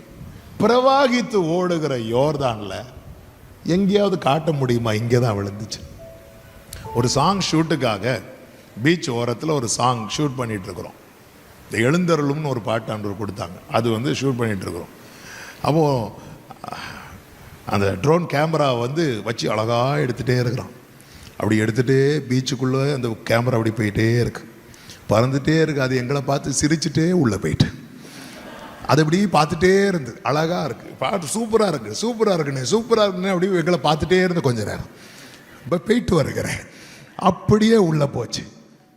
அதுக்கப்புறம் பார்த்தா இங்கே தான் விழுந்துன்னா எங்கே விழுந்துன்னு தெரியாது, அந்த கேமரா போச்சு அதோட. அவன் இந்த பிரவாகித்து ஓடுகிற இடத்துல ஒன்று விழுந்துட்டா திரும்ப கிடைக்கிறதுக்கு சாத்தியமே இல்லை. ஆனால் எலிசா கேட்குறாரு, எங்கே விழுந்து சொல்லு. எலிசா உங்களுக்கு கொஞ்சம் கூட இல்லையா? எலிசாவால் மட்டும்தான் இது கேட்க முடியும். ஏன் தெரியுமா? எலிசா தான் இந்த யோர்தானின் ஆழத்தை கண்டவன். ஹல்லேலூயா. எல்லா தீர்க்கதரிசிகளின் புத்திரரும் தூரத்தில் நிற்கும் போது எலியாவோடு கூட இந்த யோர்தானை பிளந்து அதிலே கர்த்தர் நடத்தி கொண்டு போனார். எதுக்கு இந்த வார்த்தையை சொல்றேன் தெரியுமா? சில பாதையில நடக்க எல்லாரும் தயங்கும் போது கர்த்தர் உங்களை நடத்துறாருன்னா, நாளைக்கு தொலைந்திருக்கிற அநேகருக்கு கர்த்தர் உங்களை சொல்யூஷனா வைக்க போகிறார். நம்புறவங்க மட்டும் கரங்களை சட்டி ஆமேன் சொல்லுங்க பார்க்கலாம். என்ன மட்டும் ஏன் ஆண்டவரை இந்த பாதையில நடத்துறீங்கன்னா, நாளைக்கு இப்படி இரவல் வாங்கின கோடாரியை விட்டுட்டு நிறைய பேர் வருவாங்க. எங்களுக்கு ஜெபிக்க முடியல, எங்களுக்கு துதிக்க முடியல, எங்களுக்கு பைபிள் வாசிக்க முடியல, எங்களுக்கு வசனம் கேட்க முடியல, இப்படி அநேக காரியத்தை இழந்து நிற்கும் போது எலிசாவே உன்னை கர்த்தர் சொல்யூஷனா பயன்படுத்துவார். எத்தனை பேர் இந்த மாலை வேளையில நம்புறீங்க? என்னை கர்த்தர் சொல்யூஷனாக அநேகருக்கு சொல்யூஷனா வைக்கவே. இந்த யோர்தானின் ஆழம் என்னன்னு எலிசாவுக்கு தெரியும். ஆமென். ஃபர்ஸ்ட் வேவ்ல கோவிட்ல பாதிக்கப்பட்டு வெளியே வருவாங்க தெரியுமா? செகண்ட் வேவ்ல கோவிட்ல பாதிக்கப்பட்டவங்களுக்கெல்லாம் வாத்தியாரா இவங்க மாறிடுவாங்க. ஃபர்ஸ்ட் அப்படிதான் இருக்கும். ஸ்மெல்லு வராது, டேஸ்ட், ஏன்னா இவங்க உள்ள போயிட்டு வந்துட்டாங்க. ஹல்லேலூயா. சில கண்ணீரின் பள்ளத்தாக்கில் உங்களை நடத்தி நீங்க இன்னும் வாழ்ந்துட்டு இருக்கிறீங்கன்னா, இந்த பாதையில் நடக்கிற அநேகருக்கு கர்த்தர் உங்களை மருந்தாக விசுவாசிக்கிறவங்க மட்டும் சத்தமா ஆமென் சொல்லுங்க பார்க்கலாம். ஹல்லேலூயா. சில வேதனையின் பாதையில், சில கண்ணீரின் பாதையில் பிரவாகித்து ஓடுகிற யோர்தான் வழியாய் இந்த எலிசா ஏற்கனவே நடந்திருக்கிறான். ஒரு விசை எலியாவோடு நடந்தான், இன்னொரு விசை தனியாக நடந்தான். அப்படிப்பட்டவன்ட்ட ஒருத்தன் அழுத அவனுக்கு தெரியும் இதுக்கு சொல்யூஷனுக்கு என்ன பண்ணணும். ஆமென். யோர்தானின் ஆழம் எல்லாம் அறிந்தவன் யார் தெரியுமா? ஆமென். ஹல்லேலூயா. அவர் தாமே சோதிக்கப்பட்டு பாடுபட்டபடியால் மெய்யாகவே அவர் நம்முடைய பாடுகளை, என் வலி அவருக்கு தெரியும். என் வேதனை அவருக்கு தெரியும். இவன் பண்ண இவனுக்குள்ள நம்பிக்கை இருக்குதோ இல்லையோ, ஆனா இவன் யார்கிட்ட கத்தணுமோ அவர்கிட்ட கத்துறான், யார்கிட்ட கூவணுமோ அவர்கிட்ட கூவுறான், யார்கிட்ட அழணுமோ அவர்கிட்ட அழுறான். ஒண்ணு புரிஞ்சுக்கோங்க, நம்முடைய இந்த கண்ணீர் இருக்கிறது அல்லவா, இது ரொம்ப ப்ரெஷியஸ் ஆனது. இந்த கண்ணீரை விதையா பார்க்கணும். கண்ணீர் என்பது விதை. அதனாலதான் கண்ணீர் அவருடைய துருத்தியில் இருக்கிறதா. ஆமா, பாருங்க, ஒவ்வொரு டிராப்பா இப்ப கரெக்டா எதுல விழுது தெரியுமா? அதுல விழுது. கர்த்தர் இன்னைக்கு எல்லாம் உங்களுக்கு அடையாளத்தோட சொல்லி தரார். ஆமே, கர்த்தர் நல்லவர். அதே போல ஹல்லேலூயா, மலையாளத்தில் நாங்கள் ஒரு பாட்டு பாடுவோம். கண்ணீரு வீணாலும் ஒப்பி எடுத்து തുരുത്തിയിലാക്കുന്ന നാഥനുണ്ട്, തുരുത്തി നിറയുമ്പോൾ അളന്നെടുത്ത് അനുഗ്രഹമേകുന്ന യേശുണ്ട്. இந்த கண்ணீர் கண்ணீரோடு விதைக்கிறவர். இந்த கண்ணீர் என்பது விதை. இந்த கண்ணீர், இந்த விதையை குறித்து கர்த்தர் சொல்லுவார்ல ஒரு உவமை. விதைக்கிற ஒருவன் புறப்பட்டான், சில விதைகள் எங்கே விழுந்தது? வழியருகே விழுந்தது. சில விதைகள் எங்கே விழுந்தது? கற்பாறை இடத்துல விழுந்தது. சில விதைகள் எங்கே விழுந்தது? முள்ளுள்ள இடத்தில் விழுந்தது. சில விதைகள் எங்கே விழுந்தது? நல்ல நிலத்தில். விதைகள் சேர்ந்தான், விதைக்கிற ஆளும் ஒரே ஆள் தான். ஆனால் இடம் மாறினதுனால பலன் இல்லாமல் போனதை இயேசு தேவராஜ்யத்தை குறித்த காரியத்தை பேசும்போது உவமையாக சொல்லுவார். அதுபோல தான் இந்த கண்ணீர். இந்த வழியருகே விழுந்தது போல பாருங்க. வழியருகே விழுந்த விதை அப்படின்னா, விதையை போட்ட உடனே பறவைகள் என்ன பண்ணிடும்? போட்டு திரும்புறதுக்குள்ள விதையை காணாது. சிலர்கிட்ட நீங்க எவ்வளவு அழுது பாருங்க, நீங்க அழுது பேசிட்டு பார்த்தா ஆள் தூங்கிட்டு இருக்கும். சிலர்கிட்ட ஏன் அழுதோனே, யோசேப்பு குழியில இருந்து அழுகும் போது யோசேப்பின் சகோதரர்கள் என்ன பண்ணிட்டு இருந்தாங்க நினைக்கிறீங்க? உட்காந்து சாப்பிட்டுட்டு இருந்தாங்க. எப்படிங்க சாப்பாடு இறங்கும்? சிலருக்கு சீரியல்ல யாராவது அழுதாலே சாப்பாடு இறங்க மாட்டேங்குது. இது கூட பிறந்த சகோதரன், சொந்த சகோதரன் குழியில், அண்ணா காப்பாத்துக்கண்ணா. அதுதான் இவங்கெல்லாம் பின்னாட்கள்ல சொல்லுவாங்கல்ல, அவன் கண்ணீர் விட்டு கெஞ்சியும் நம்ம அவனுக்கு மனம் இறங்கவே இல்லைன்னு சொல்லி இவங்கெல்லாம் ஃபீல் பண்ணுவாங்க. எகிப்தில் இவங்களை சிறை பிடிக்கும் போது உட்கார்ந்து சாப்பிட்டுட்டு இருக்கிறாங்க. அதனாலதான் யோசேப்பு பார்த்தீங்களா, பின்னாட்கள் அவன் அழும்போது எப்படி அழுவாரு தெரியுமா? அவனுக்கு அழுகை வந்ததும் ரூம்ல போய் கதவை அடைச்சி நல்லா அழுதுட்டு முகத்தை தொடச்சிட்டு வெளியே வருவானோ. ஏன்னா ஒரு காலத்தில் நான் இவங்க முன்னாடி அழுதேன், ஒரு பிரயோஜனமும் இல்லை. சிலர்கிட்ட போய் அழுவோம் பாருங்க, ஒரு பிரயோஜனம் இருக்காது. நம்ம ஜெபத்தில் அழும்போது பார்க்குறவங்களுக்கு சிரிப்பா இருக்கும். சில காரியத்தை சொல்லி ஃபீல் பண்ணி அழும்போது அவங்க நமக்கு முன்னாடி டைம் பார்த்துட்டே இருப்பாங்க. எதுக்குன்னா எப்படா இவன் அழுகையை முடிப்பான், எனக்கு அடுத்த வண்டிக்கு போடும். இந்த வழியருகே விழுந்த விதை. சில விதைகள் இருக்கும் பாருங்க, சில விதைகள் அது கற்பாறையில் விழுந்த விதை. கற்பாறையில் விழுந்தது எப்படின்னா, விழுந்த உடனே முளைக்கும். சிலர்கிட்ட போய் உங்க மேட்டரை சொல்லி பாருங்க, அப்படியா சிஸ்டர் அப்படிப்பாங்க. அந்த ஒரு டைம் தான். ஆமே, இயேசு கிறிஸ்து எவ்வேறு வீட்டுக்கு வருவார் பாருங்க. வரும்போது வெளியே உட்காந்து எல்லாரும் என்ன பண்ணிட்டு இருந்தாங்களா? அழுதுட்டு இருந்தாங்க. இயேசு சொன்னார், அந்த பிள்ளை மரிக்கவில்லை, நித்திரை. உடனே என்ன பண்ணாங்க? சிரிச்சாங்க. நான் கேட்கிறேன், அந்த சிரிச்ச கூட்டத்தில் எவீரு உண்டா? இல்லை. ஏன்னா அவன் உண்மையாக அழுதுட்டு இருக்கான். சிலர் இந்த துக்க வீட்டுக்கெல்லாம் வருவாங்க பாருங்க, கரெக்டாக அந்த டோருக்குள்ள என்ட்ரு ஆனதும் அப்படிம்பாங்க, அவ்வளோதான் முடிஞ்சு. திருப்பி வெளியே போனதும் ஒரு கல்யாண வீட்டு இருக்கு. ஆமா, இந்த கற்பாறையில் எழுந்த விதை அப்படி முளைச்ச உடனே அப்படிம்பாங்க, பிரதர் உங்களுக்கு என்ன பிரச்சனைனாலும் நாங்கள் நிற்கிறோம். எங்கள் அப்பா இன்னைக்கு இறந்தனா, அதனால் அதை சொல்லலாம். சிலர் கையை பிடிச்சி சொன்ன டைலாக்கை பார்த்தா, இங்கே பாருங்க, நீங்கள் உம்முன்னு சொன்ன போது உங்கள் டோருக்கு வெளியே நாங்கள் நிற்போம் அப்படின்னாங்க. அன்னைக்கு வெளியே போனது இன்னைக்கு வர அந்த பக்கமே அவ்வளோதான். உம்முன்னு சொன்னா போதும், நாங்கள் டோருக்கு வெளியே நிற்போம், பக்கத்தில் நிற்போம். சில விதைகள் கற்பாறை. ஆண்டு சொல்ற அங்கே போட்டுறாத.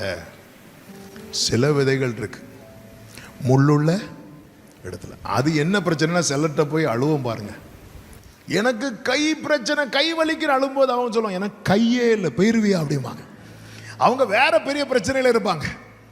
ஆமாம், மாமனார் சம்பளத்தை மாத்தின கடுப்புல யாக்கோபு இருக்கும்போது ராகேல் வந்து சட்டையை பிடிச்சி எனக்கு பிள்ளைய கொடு, வந்துச்சு கோபம், நான் என்ன தேவனா அப்படின்னார்.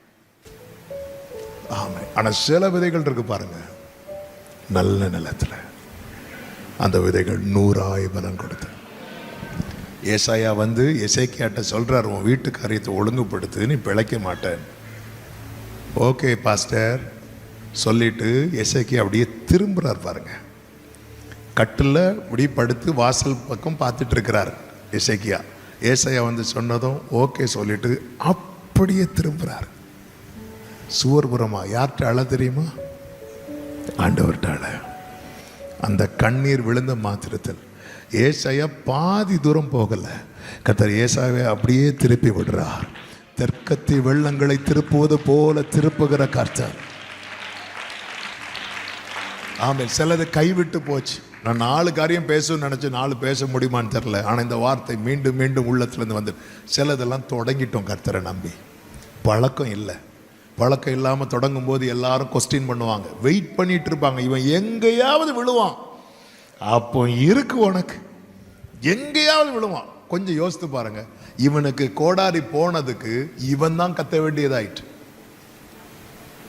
வேற யாராவது சப்போர்ட் பண்ணாங்களா? வந்து எலிசா கிட்ட வந்து இந்த பேதுரு உள்ள போனார்ல போட்ல, சகோதரன் எங்க இருக்கிறாரு? போட்ல. சகோதரன் கத்துனாரா? ஆண்டவரே ஆண்டவரே நான் சொல்லிதான்ப்பா அவனை கூட்டிட்டே வந்தேன்.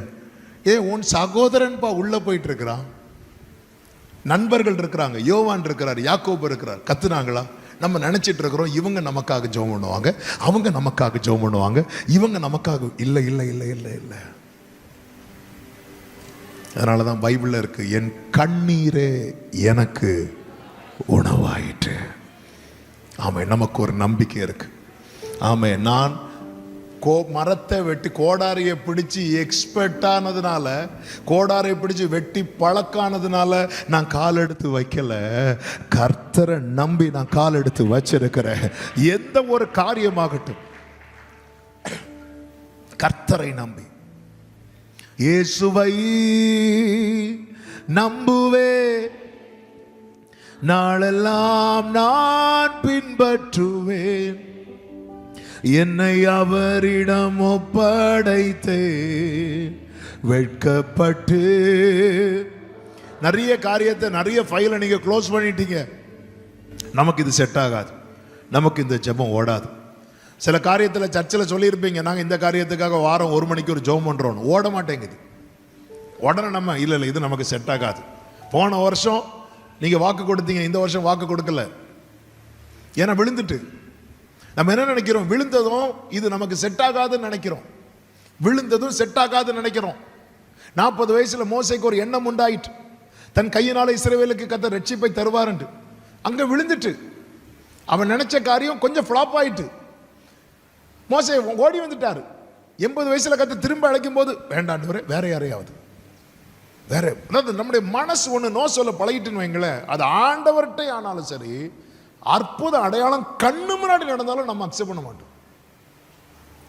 நம்முடைய மனம், அதனாலதான் அந்த ஜனத்தின் அடிக்காயத்தை நான் குணமாக்கும் போது சந்திரனுடைய வெளிச்சம் சூரியனுடைய வெளிச்சமும், சூரியனுடைய வெளிச்சம் 7 பகலத்தரையான வெளிச்சம் போல இருக்கும். இன்னைக்கு அநேகருக்கு பிரகாசிக்க முடியாத காரணம் என்ன தெரியுமா? நம்மளே நினைச்சிட்டோம் இது நமக்கு செட் ஆகாது, வேற யாரையாவது அனுப்புங்க. மோசே எப்படியெல்லாம் சொல்லி எஸ்கேப் ஆக பார்த்தாரு தெரியுமா? முதல்ல சொன்னார், ஆண்டவரே உங்களை யாருன்னு கேட்டால் எனக்கு சொல்ல தெரியாதுன்னா, அதையும் ஆண்டவர் சொல்லிட்டார். அடுத்து சொல்கிறேன், ஆண்டவரே நீங்கள் என்கிட்ட பேசுறீங்க அப்படிங்கிறத யாரும் நம்ப மாட்டாங்க. ஆண்டவர் சொன்னோம் கையில் என்ன இருக்குது? கோல் இருக்குது, போட்டு எடுத்து அற்புதத்தை காட்டி கொடுக்குறார். அடுத்து பார்க்குறான், ஐயோ இவர் விட மாட்டேங்கிறார். ஆண்டவர் நீர் என்னிடத்தில் பேசினதுக்கு முன்பாகலும் பேசினதுக்கு பின்பாகலும் நான் வாக்கில் வல்லவன் அல்ல. ஆண்டவர் சொன்ன, நானும் வாயோடு இருக்கிறேன், என்ன சொன்னாலும் வராரு. இவ்வளவும் கேட்டுட்டு, ஆண்டவரே வேற யாரையாவது அனுப்புங்க. அதாவது ஆண்டவருடைய ஒரு பக்கத்தை பார்த்து நம்ம கொஞ்சி விளையாடிட்டு இருக்கிறோம். பகல்ல கெஞ்சினார், நைட்டு கொல்லுறதுக்கு நிற்கிறார். ஆமென். மோசையை கர்த்தர் என்ன செய்ய பார்த்தாரா? சிலர்லாம் இப்படி நின்னாதான் வருவோன்னு தெரியுது. பகல்ல வந்து கெஞ்சுன்னு கெஞ்சுறார், மோசே வா மோசே வா மோ. அவர் கிருபையா கெஞ்சும் போது வந்துட்டோன்னு வைங்களேன், கொஞ்சுவார். ஆமே, கிருபையாய் அழைப்பு வரும்போது மோசே வா மோசே வா மோசே. ஆமே, ஆண்டவரே எங்களெல்லாம் கடல்ல தூக்கி போட்டு 3 நாள் மீன் வயிற்றுல ஃபாஸ்டிங் இருந்தால் தான் நாங்கள் வருவோம். ஆமே, நைட்டே வந்து கொல்லுறதுக்கு நிற்கிறாரு. ஆண்டவரே நீங்களா அது? நான் தான். கொஞ்சம் முன்னாடி என்கிட்ட அவ்வளோ பொறுமையா சாந்தமா, மகனே மகளே நீ வா, இன்னும் நான் அனுப்புறது நான் அல்லவா, இப்படி பேசிட்டு இப்போ ஏண்டவர் என்ன கொல்லுறதுக்கு நிற்கிறீங்க?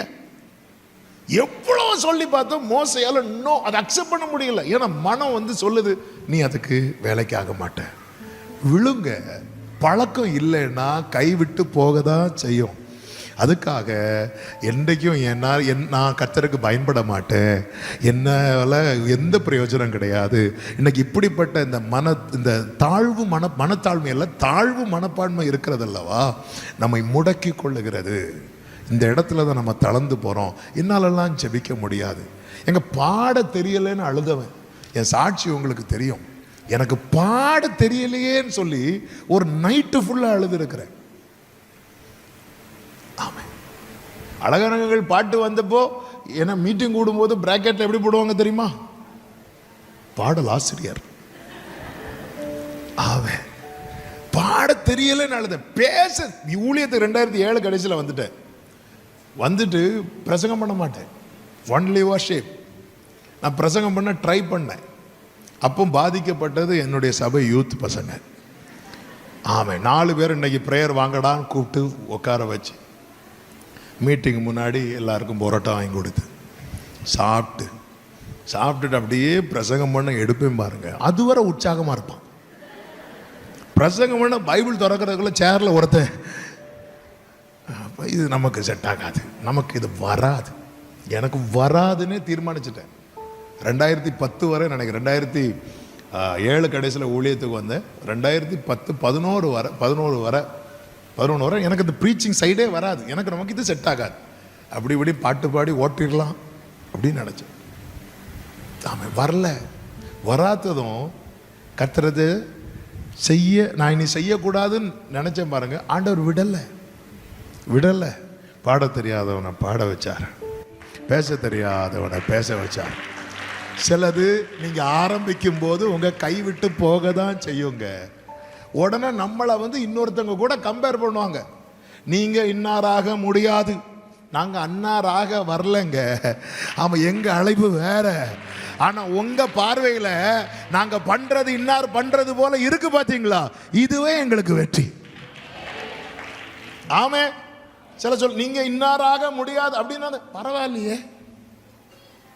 நெகேமியா அலங்கம் கட்டி முடிக்கும் போது எப்படி தெரியுமா சன்பலத் தோபியா லெட்டர் அனுப்புறாங்க, நீ ராஜாவாகிறதா கேள்விப்படுறோம். நெகேமியா கற்பனையில கூட யோசிக்கல. ஆமே, கர்த்தர் நம்மளை சத்துருவின் பார்வைக்கு எப்படி காட்டுறாரு பாத்தீங்களா? கைகளை உயர்த்தி ஒரு ஆமேன்னு சொல்லுங்க பார்க்கலாம். ஹல்லேலூயா. ஆமென். சிலது புரியல, நீங்க உங்க பிள்ளைகளுக்காக ஜெபம் பண்ண உத்தரவாதம் எடுத்திருப்பீங்க பாருங்க, நடக்காது. சில நேரத்தில் அப்படி கைவிட்டு போனது போல இருக்கும். சில வாழ்க்கையில் என்னன்னா ஜெபம் பண்ண தொடங்கினதுக்கு அப்புறம் தான் பிள்ளையே சர்ச்சுக்கு. ஆமே, உடனே நம்ம என்ன பண்ணுவோம், ஐயோ வேண்டாம் வேண்டாம் வேண்டாம், ஜெபத்தை விட்டுருவோம். ஹல்லேலூயா. ஆமே, கர்த்தருக்கு மகிமை உண்டாவதாக. கடந்த சில நாட்களுக்கு முன்பதாக ஆண்டவர் ஒரு சொப்பனத்தை காண்பித்தார். அந்த சொப்பனத்தில் என்ன அப்படின்னா, ஒரு டெவில் வந்து நிற்குது பாரு, என்ன பண்ணுறேன் பாரு, குடும்பத்தை என்ன பண்ணுறேன் பாரு அப்படின்னு. எனக்கு புரியலை, இது ஏன் வந்து நிற்குதுன்னு பக்கத்தில் ஒருத்தவங்க சொல்கிறாங்க, அதையே நீங்கள் தொட்டீங்க. ஓஹோ, அப்போ நம்ம ஊழியம் அதுக்கு தொந்தரவாக இருக்கு. அப்போ இங்கே 2 ஆப்ஷன் இருக்கு. ஒன்று, அதை டிஸ்டர்ப் பண்ணாமல் போயிடணும், இல்லைன்னா அதை அடிக்கணும். ஆமென். நான் கண் விழித்து ஆண்டவரை வந்து ப்ரைஸ் பண்ணேன். ஆண்டவரை நீங்கள் நல்லவங்கப்பா. சில பார்த்துருக்கீங்களா, பாம்பு போகும், தொட்டுறாத, நீ தொடலைன்னா அது பாட்டுக்கு போயிடும், அங்கே எங்கேயா குட்டி போட்டுட்டே போகும். ஆமென். அது நீ தொட்டுறாத. சில மினிஸ்ட்ரி வந்து சில காரியங்கள் இருக்கும், நீங்கள் எந்த ஒரு காரியமாகட்டும், நீங்க தேவ ராஜ்யத்துக்கு அடுத்த காரியத்தில் நீங்க கால் எடுத்து வைக்கும் போது 3வது ஸ்டெப்ல ஸ்லிப் ஆக தான் செய்யும். 3வது ஸ்டெப்ல ஸ்லிப் ஆகும், அது கை நழுவதான் செய்யும். ஆனா ஒரு நிச்சயம், எலிசா கூட இருக்கும் போதே அவனுக்கு இவ்வளவு நம்பிக்கை இருக்குமானால், கர்த்தர் பிராமிஸ் பண்ணி இருக்கிறார் உலகத்தின் முடிவு பரியந்தம் சகல நாட்களிலும். நல்ல கையை தட்டி ஆமென் சொல்லுங்க. ஆமென். நல்ல கவனமா கேளுங்க. விழுந்த கோடாரி எனக்கு திரும்ப வேணும் இருக்கிறவன் தான் அழுவான். ஆமென். இன்னைக்கு சில காரியம் உங்களுக்கு கைவிட்டு போயிருக்கு, கண்ணீர் வடிக்க ரெடியா, கர்த்தர் அதை திரும்ப மிதக்க வைக்கிறதுக்கு ரெடியா இருக்கிறான். இங்க இருந்து போகும்போது அந்த கோடாரியோட தான் போனோம், இழந்த அனுபவத்தோட தான் திரும்ப போனோம், ஊழியத்தோட தான் திரும்ப போனோம். ஆமென் சொல்லுங்க பார்க்கலாம். ஹalleluya. நாளைக்கு நம்முடைய தலைமுறை எழும்பி நின்று சாட்சி சொல்லும். ஆமென். எருசலேம் தேவாலயத்தை கட்டி முடித்து இந்த சாலமோன் நிறைய காரியத்தை சொல்லி ஆண்டவரை பிரைஸ் பண்ணும்போது ஒரு வார்த்தை சொல்லுவார் பாருங்க. 1 ராஜாக்கள் 8:56 வாசிங்க. 1 ராஜாக்கள் 8:56.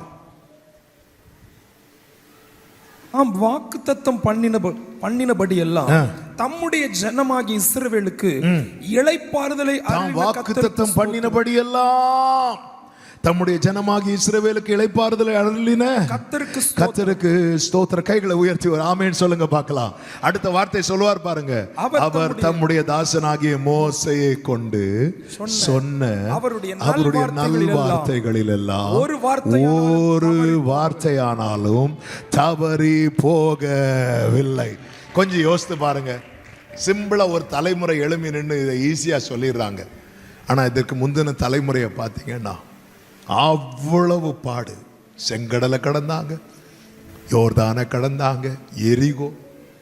எத்தனை சோர்வு, எத்தனை வேதனை, எத்தனை கண்ணீர். அதை தாண்டி ஒரு தலைமுறை இன்னைக்கு எழும்பி நின்று இங்கே சொல்லப்பட்டிருக்கிறது மோசேயை கொண்டு சொன்னது. அப்போ ஏற்கனவே உரைக்கப்பட்டது தலைமுறை தாண்டி தாண்டி வருது பாருங்க. எத்தனையோ காரியத்துக்காக எத்தனையோ நாட்கள் கண்ணீர் வடித்து கொண்டிருக்கிறோம். ஆமே. சில நேரத்தில் நமக்கு தோணும் நம்ம மட்டும்தான் அழுறோம். இல்லை, இதுக்கு முற்பிதாக்களும் அழுதுருக்கிறாங்க. அது தலைமுறையை தாண்டி வந்துட்டே இருக்கு. ஆமேன். இது பாஸ் ஆயிட்டு இருக்கு. ஆனா ஒரு நாளில் ஒரு தலைமுறை எழும்பி நின்று சொல்லும், தாம் வாக்குத்தத்தம் பண்ணின படி எல்லாம் தம்முடைய ஜனமாகி இஸ்ரவேலுக்கு இளைப்பாறுதலை அருளின கர்த்தருக்கு ஸ்தோத்திரம். ஆமென். இது தெரியாது, பல நேரத்தில் தெரியாததுனாலதான் கோராகு போன்றவர்கள் எதிராக எழும்பி எங்களை ஏன் அங்கிருந்து கொண்டு வந்தீங்க, ஆமா எங்களுக்கு நீங்க தரவே மாட்டேங்கிறீங்க, இது கிடைக்கவே இல்லை, பாலும் தேனும் ஓடுகிறது, கடைசியில் எதை பாலும் தேனும் ஓடுகிற தேசமாக்கிட்டாங்க தெரியுமா? எகிப்தாக்கிட்டாங்க.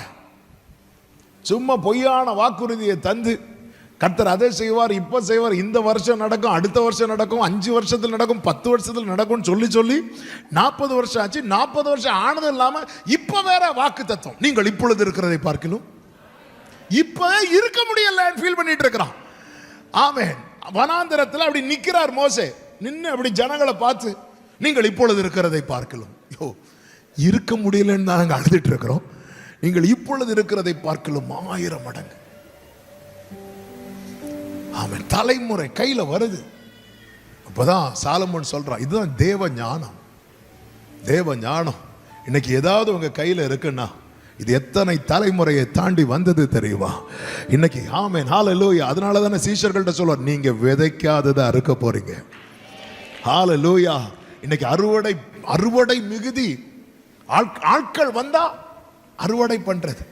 இன்னைக்கு என்னால சொல்ல முடியும், எங்க அப்பா ஊழியத்துல பார்க்காத பல காரியத்தை கர்த்தர் என்ன பார்க்க வச்சிருக்கிறார். அதே நேரத்தில் இது என்னால வந்தது அல்ல, அவங்கள அவ்வளவு விதைக்க வச்சிருக்கிறார். எத்தனை கண்ணீர், எத்தனை பசி. ஒரே ட்ரெஸ்ஸை 1 வருஷத்துக்கு மேலே போடுவாங்க. எங்கள் அப்பா ஒயிட் அண்ட் ஒயிட்டு தான் போடுவாங்க. காலைல போயிட்டு ஈவினிங் வந்தாங்கன்னா அதை கழட்டி கொடுப்பாங்க. எங்கள் அம்மா அதை துவைச்சி நெக்ஸ்ட் டே அதை அப்படி போட்டுட்டு போவாங்க. ஏன்னா வேறு ட்ரெஸ் கிடையாது.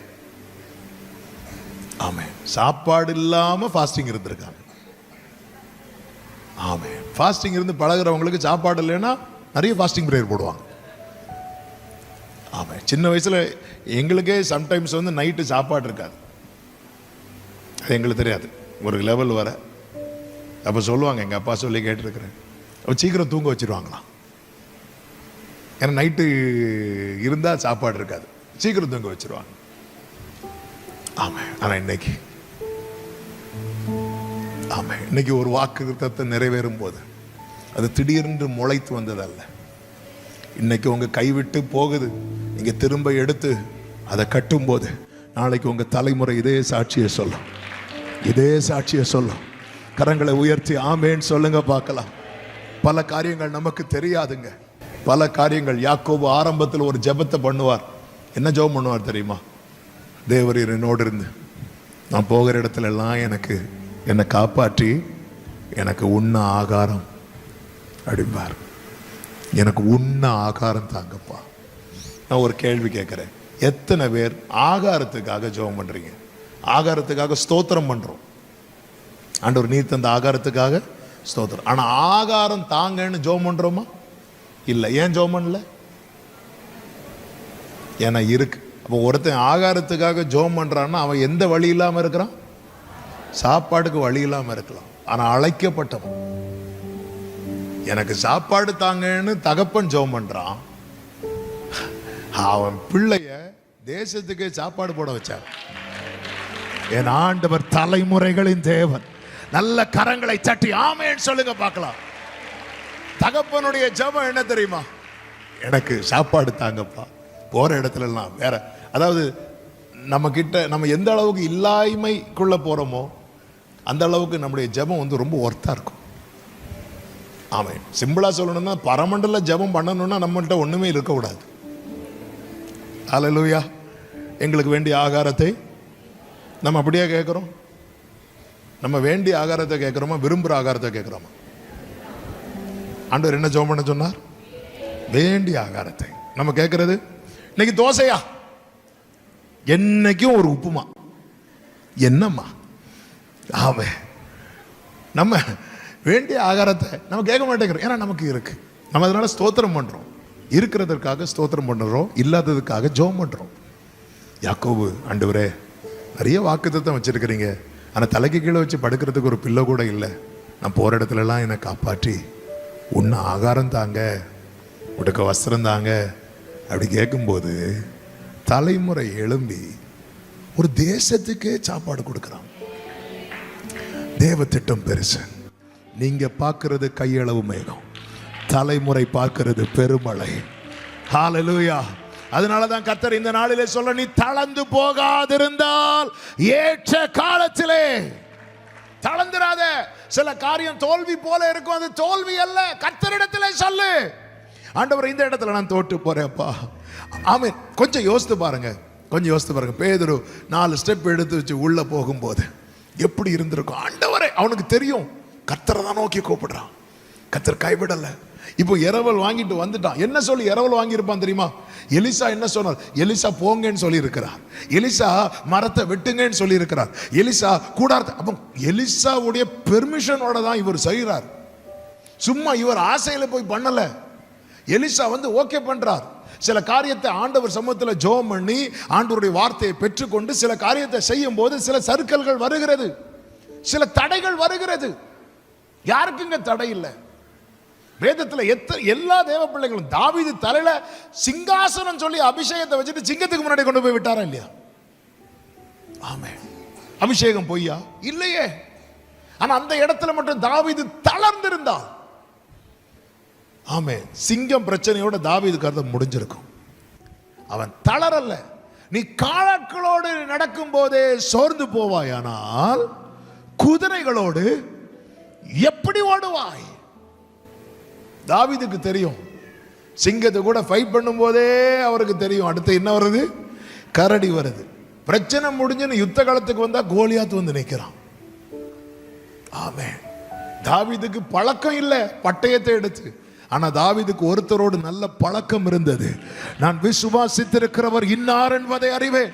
இந்த ராத்திரி வேளையில் ஆண்டவரிடத்துல சொல்லுங்க, ஆண்டவரே சில என்னுடைய கோடாரியெல்லாம் விழுந்து இருக்குப்பா, ஆண்டவரே என் குடும்பத்தை கட்டும்படி நீர் தந்த கிருபையை நான் எங்கேயோ தொலைச்சிட்டேன், ஆண்டவரே நீர் தந்த வார்த்தையை நான் எங்கேயோ விட்டுட்டேன்ப்பா, ஊழியம் செய்யும்படி நீர் தந்த அபிஷேகத்தை நீர் தந்த கிருபையை நான் எங்கேயோ விட்டுட்டேன் ஆண்டவரே, என் கை நழுவி போயிட்ட ஆண்டவரே, எனக்கு அதை திரும்பவும் எடுக்க உதவி செய்வீராக, திரும்ப எடுக்க உதவி செய்வீராக.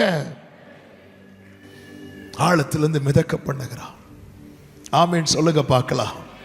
கர்த்தர் காரியத்தை வாக்கிய பண்ணுகிற தேவன். அவன் திரும்ப கை நீட்டி அந்த வசனத்தை வாசியுங்கள். 7வது வசனம், அதை எடுத்துக்கொள் என்றான். அப்படியே அவன் தன் கையை நீட்டி அதை எடுத்துக்கொண்டான். ஆமென். என்னுடைய கேள்வி, மிதக்க பண்ணின எலிசாவுக்கு எடுத்து கையில கொடுக்க தெரியுமா தெரியாதா? தெரியும். அப்ப எடுத்துக்கொள் அப்படின்னு சொல்றான்னா இனி அது உங்க கையில தான் இருக்கு. ஆமென். கர்த்தர் இந்த நாட்கள்ல உங்க கண்ணுக்கு முன்னாடி உங்க தொலைந்து போன எல்லாவற்றையும் திருப்ப கொண்டு தருவார். நீங்க அப்படியே போக போறீங்களா? நீங்க எடுத்துட்டு போனீங்கன்னா உங்க கூடாரம் கட்டப்படும், உங்க கூடாரம் கட்டப்படும், உங்க ஊழியம் கட்டப்படும். அதை விட்டு அதை நீ எடுத்துக்கொள். நீ தானே அழுத. வேற ஆப்ஷன் இருக்கு. நிறைய பேர் இருக்கிறாங்க. ஒன்றை புரிந்து கொள்ளுங்கள். ஆமே, ஒரு ஆடு காணாம போச்சுல, அந்த ஆடை போல 99 ஆடு அவர்கிட்ட இருக்கு. அவருக்கு அந்த ஆடு தான் வேணும்னு இல்லை, ஆனா அவருடைய உண்மை, அவருடைய நேசம், அவர் அந்த ஒரு ஆட்டை தேடி வருகிறார். அதே போல நம்ம விட்டா அவருக்கு ஆள் இல்லாம இல்லை. சுத்தி அநேகர் கோடாரிய பிடிக்கிற எக்ஸ்பர்ட்ஸ் நிறைய இருக்கிறாங்க, ஜெப வீரர்கள் இருக்கிறாங்க, தரிசனம் காண்கிறவர்கள், ஜெபிக்க ஆரம்பிக்கும் போதே தரிசனம் பார்க்கிறவங்க இருக்கிறாங்க, தேவதூதர்கள் ஏறுகிறது இறங்குகிறத கண்கூட பார்க்கிறோம். எவ்வளவு எக்ஸ்பர்ட்ஸ் இருக்கிறாங்க. அதை தாண்டி கர்த்தர் நம்ம கிட்ட கேட்கிறார், எங்க விழுந்துச்சு இந்த ஜெப நாட்களில? ஆமை, அநேக நீங்க கை நீட்டி எடுக்க போறீங்க. ஹalleluya. எத்தனை பேர் நம்புறீங்க இந்த நாட்கள்ல ஆழத்தில் இருக்கிற என் கையை விட்டு போன அநேக கோடாரிய கர்த்தர் மிதக்க பண்ண போகிறார்? நம்புகிறவர்கள் நல்ல கரங்களை தட்டி ஆமென் சொல்லுங்க பார்க்கலாம். Thank you Jesus.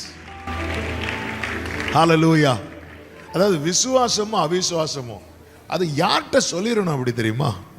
ஆண்டவர்கிட்ட சொல்லிடணும். அவன் கத்துறான், அவன் அதை விரும்பல, அவன் கைவிட்டு போனதை விரும்பல. நம்மளால ஜெபிக்க முடியலைன்னு அழுறோமா? நம்ம என்னால ஜெபம் பண்ண முடியலையே. நமக்கு தெரியுது, சபையில வார்த்தையை கேட்கும் போதும் சரி, வேதத்தை தியானிக்கும் போதும் சரி, ஆண்டவர் வான் பண்றது நமக்கு தெரியுது. அதாவது வார்னிங் தெரிஞ்சு நோவாவால பேழை கட்ட முடிஞ்சது. வார்னிங் பெற்றும் ஏலியால பேழை கட்ட முடியல. இன்னைக்கு இந்த 2 கேட்டகரியில ஏதாவது வார்னிங் இருக்கு. ஏலிக்கு வார்னிங் இருக்கு, ஆனா அவனால பேழை கட்ட முடியல. ஏன்? அவன் தன் ஸ்தானத்தில் படுத்துக்கொண்டான். அவனால ஜெபிக்க முடியல, கர்த்தருடைய சத்தத்தை லிசன் பண்ண முடியல. சாமுவேல் வந்து சொல்றான், 3வது வாட்டி சொல்லும் போது ஏலிக்கு தெரியுது கர்த்தர் தான் கூப்பிடுறாரு. ஏன் தெரியுமா? ஒரு காலத்துல இவன் சத்தம் கேட்டவன். ஆமென். கார்த்திக் அமலேல் அண்ணன் என்கிட்ட வந்து நல்லா பேசி பழகுறாங்க. கார்த்திக் அமலேல் அண்ணன் வராங்க எங்கள் வீட்டுக்கு, வந்தாங்க. திடீர்னு வந்து காடு கொடுத்துட்டு போனாங்க. அது வேற. வந்துட்டு எங்கள் வீட்டு பக்கத்து வீட்டுக்கு வந்து அங்கே இருக்கிறவங்கள்ட்ட பேசிட்டு என்னை பார்க்காமலே போனாங்கன்னு வைங்களேன். இப்போ எனக்கு அவர் கூட பழக்கம் இல்லைன்னா எனக்கு தெரியாது, எனக்கு அது ஒரு மேட்ரு கிடையாது. நல்லா பேசி பழகினதுக்கு அப்புறம் எங்கள் வீட்டு பக்கத்தில் வந்து நல்லா பேசிட்டு அவர் போயிட்டாரு. என்னை ஏறெடுத்து கூட இப்படி திரும்பி கூட பார்க்காம போயிட்டாருன்னா அது எவ்வளோ வலிக்கணும் எனக்கு. ஏலிக்கு வலிக்கலையே. ஒரு சின்ன பையன் வந்து அவனுக்கு ஏபிசிடி தெரியும், பைபிள் தெரியாது. சாமுவேல் என்னும் பிள்ளையாண்டான் இன்னும் கர்த்தரை அறியாது இருந்தான் தான் பைபிள் இருக்கு. அவனுக்கு தெரியல கர்த்தர் யாருன்னு தெரியல. தெரிஞ்சிருந்தா ஏலிக்கிட்ட வந்திருக்க மாட்டான். அப்போ ஆண்டு அவ்வளோ பெரிய தேவன் என்னை விட்டு அவன்கிட்ட பேச போறாரு. என்ன ஆண்டவரே, நான் எங்க அப்பா என் கோடாரி விழுந்துச்சு. அவன் அழவே இல்லை. ஆமென். அதாவது தொலைஞ்சு போச்சுன்னு தெரியும், ஆனால் தொலைஞ்சு போனதை குறித்து எனக்கு உணர்வே இல்லைங்கிற நிலைமை இருக்கு தெரியுமா? அதுதான் மிக மிக ஆபத்தான நிலை. தொலைஞ்சு போனது தப்பு கிடையாது, தொலைஞ்சு போனது தப்பு கிடையாது. ஆனால் தொலைஞ்சு போனதை குறித்து ஒரு உணர்வும் இல்லாம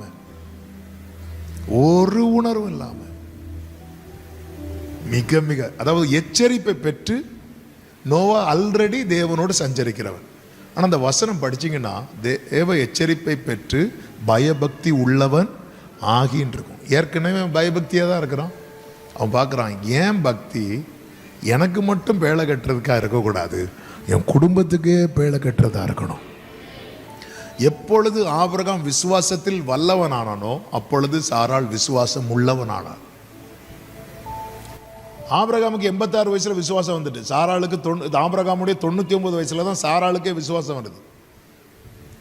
அப்ப அந்த இடத்துல ஆபிரகாம் இன்னும் விசுவாசத்துல வளரணும், அவன் பெருகணும். அவனுடைய விசுவாசம் ஓங்கும் போது சாராள் விசுவாசம் உள்ளவளாய் மாறுகிறாள். நோவா ஏற்கனவே தேவனோடு சஞ்சரித்து கிருபை பெற்ற நீதிமான். ஆனா வார்னிங் வந்ததுக்கு அப்புறம் நான் இப்போ இருக்கிறது மாதிரி இருக்கக்கூடாது, இன்னும் நான் எச்சரிப்புள்ளவனாய், இன்னும் நான் பயபக்தியாய், இன்னும் நான் என்ன செய்யணும், இன்னும் என்ன பண்ணணும், அப்படி போறான் பாருங்க. குடும்பத்துக்கு பேழை கட்டுறது மேட்ரு கிடையாது, அந்த குடும்பம் உள்ள வரணும், அதான் மேட்ரு. நான் குடும்பத்துக்கு பேழை கட்டுறேன், குடும்பம் வரலன்னா கை குழந்தைகள் கிடையாது தூக்கிட்டு வருவதற்கு, மருமக்களும் இருக்கிறாங்க. பையன் வரலாம் நினைச்சாலும் அவ கூடுவா, எங்க போறீங்க, இங்க வாங்க. ஒரு மொத்த குடும்பம் உள்ள இருக்கு பாருங்க. இதுதான் நம்ம கைவிட்டு போயிடக்கூடாது. அதே நேரத்தில் ஏலியா வான் பண்றார். ஒரு தேவ மனுஷன் மூலம் வருது. ஃபர்ஸ்ட் வார்னிங் ஏலி மூலமே வருது. ஏலி கூப்பிட்டு சொல்றாரு, இங்க பாருங்க இந்த மாதிரி பண்ணாதீங்கன்னு. ஆனா இப்போ கடைசியா வார்னிங் யார் மூலமா வருதுன்னா சாமுவேல் மூலமாய் வருது. ஏலி அடிச்சிருக்கணும்ல, என்ன விட்டு இந்த சின்ன பையன்ட்ட பேசுறீங்களேப்பா, எவ்வளவு நம்ம பழகி இருப்போம். எங்க நான் விழுந்து போனேன், எங்க எனக்கு இந்த கோளாறு விழுந்து போச்சு, ஐயோ கைவிட்டு போயிட்டு. அவன் எப்போ அழுதான் தெரியுமா? உடன்படிக்கை பெட்டி பிடிக்கப்பட்ட போது அவன் கத்துனான், பிரயோஜனம் இல்லாத கண்ணீர். ஏச அழுதான், பிரயோஜனம் இல்லாத கண்ணீர். ஏலியா இருந்து ஏசாவின் கண்ணீருக்கு ஒப்பாய் மாறிவிட்டது. நீ யாக்கோபின் வரிசையில் இருக்கிற, ஆனா உன் கண்ணீர் ஏசாவின் கண்ணீருக்கு ஒப்பாய் மாறினால் இதை விட பரிதாபம் வேற இல்லை.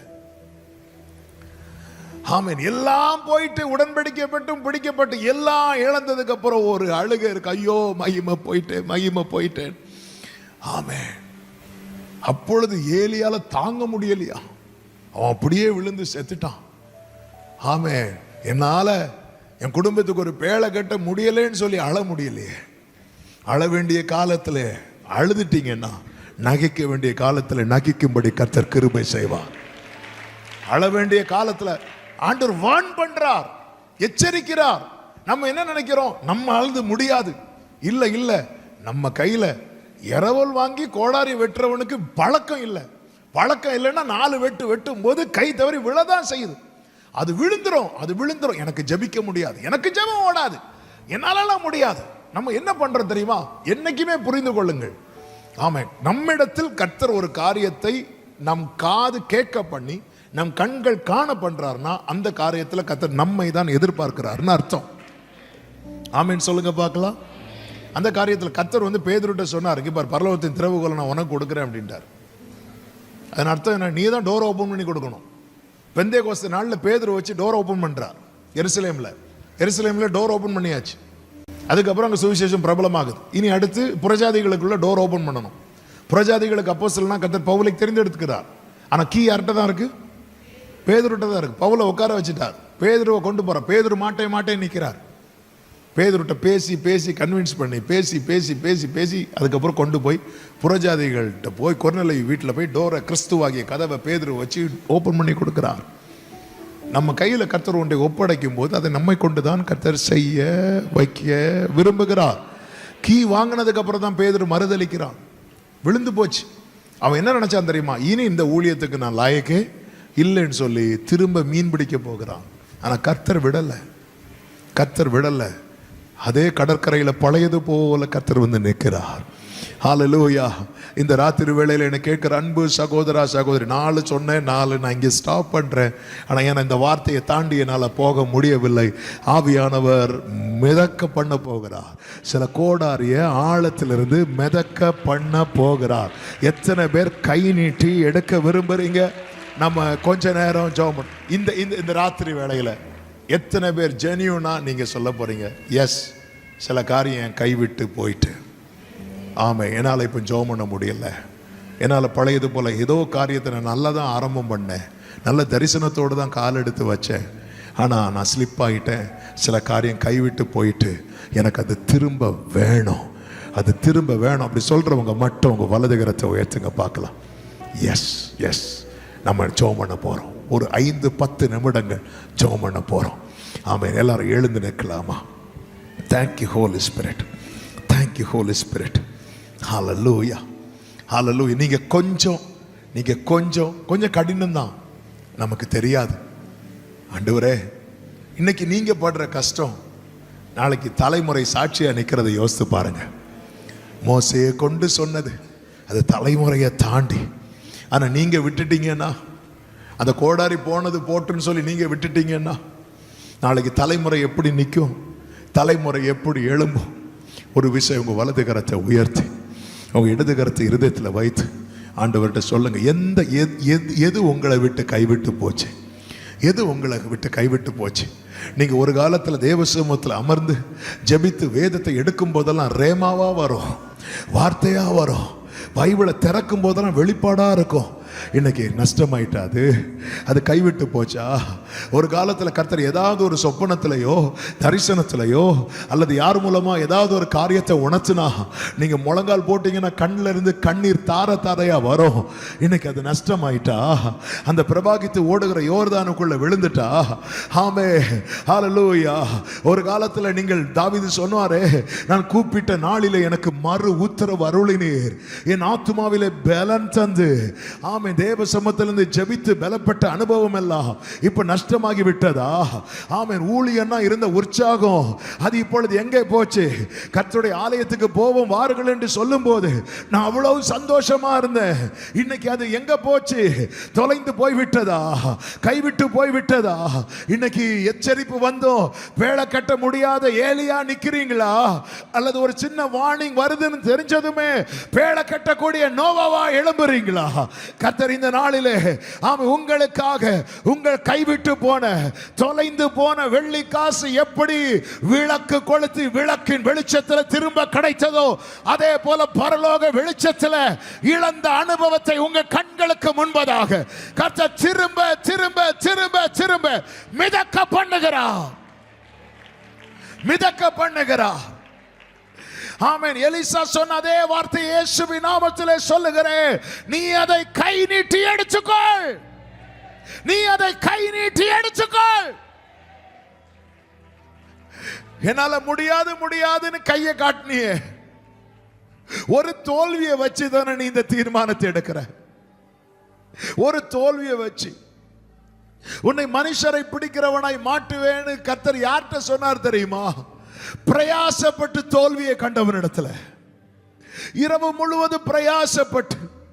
இந்த ராத்திரி வேளையில நீ குடும்பத்துக்காய் ஜெபிக்கிறதை விட்டுட்ட, உன் சொந்தங்களுக்காய் ஜெபிக்கிறதை விட்டுட்ட, உன் தலைமுறைகளுக்காய் ஜெபிக்கிறதை விட்டுட்ட, உன் பட்டணத்துக்காய் ஜெபிக்கிறதை விட்டுட்ட, சபைக்காய் ஜெபிக்கிறதை விட்டுட்ட, ஊழியர்களுக்காய் ஜெபிக்கிறதை விட்டுட்ட.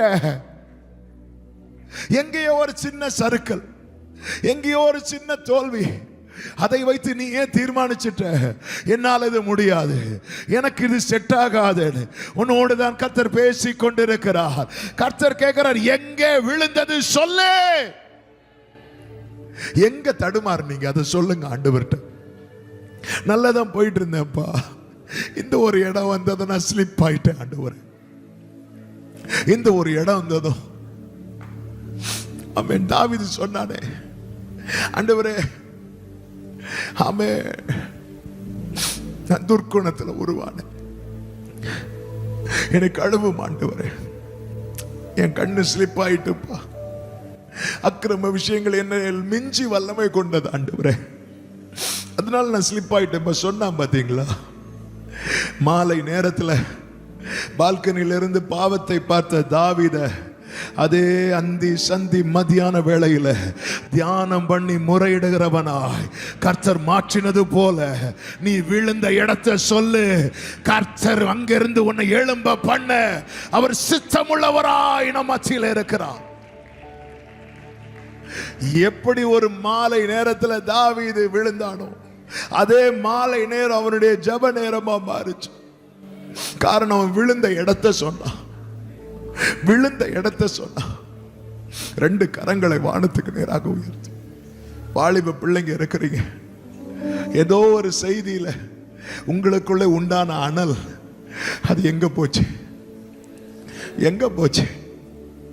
ஏதோ ஒரு சந்திப்பு, ஏதோ ஒரு மீட்டிங்ல கர்த்தர் உங்களோடு பிரத்யட்சமாய் முகமுகமாய் பேசின, நீங்க நல்லா தான் ஓடுனீங்க, எங்கேயோ விழுந்துட்டு.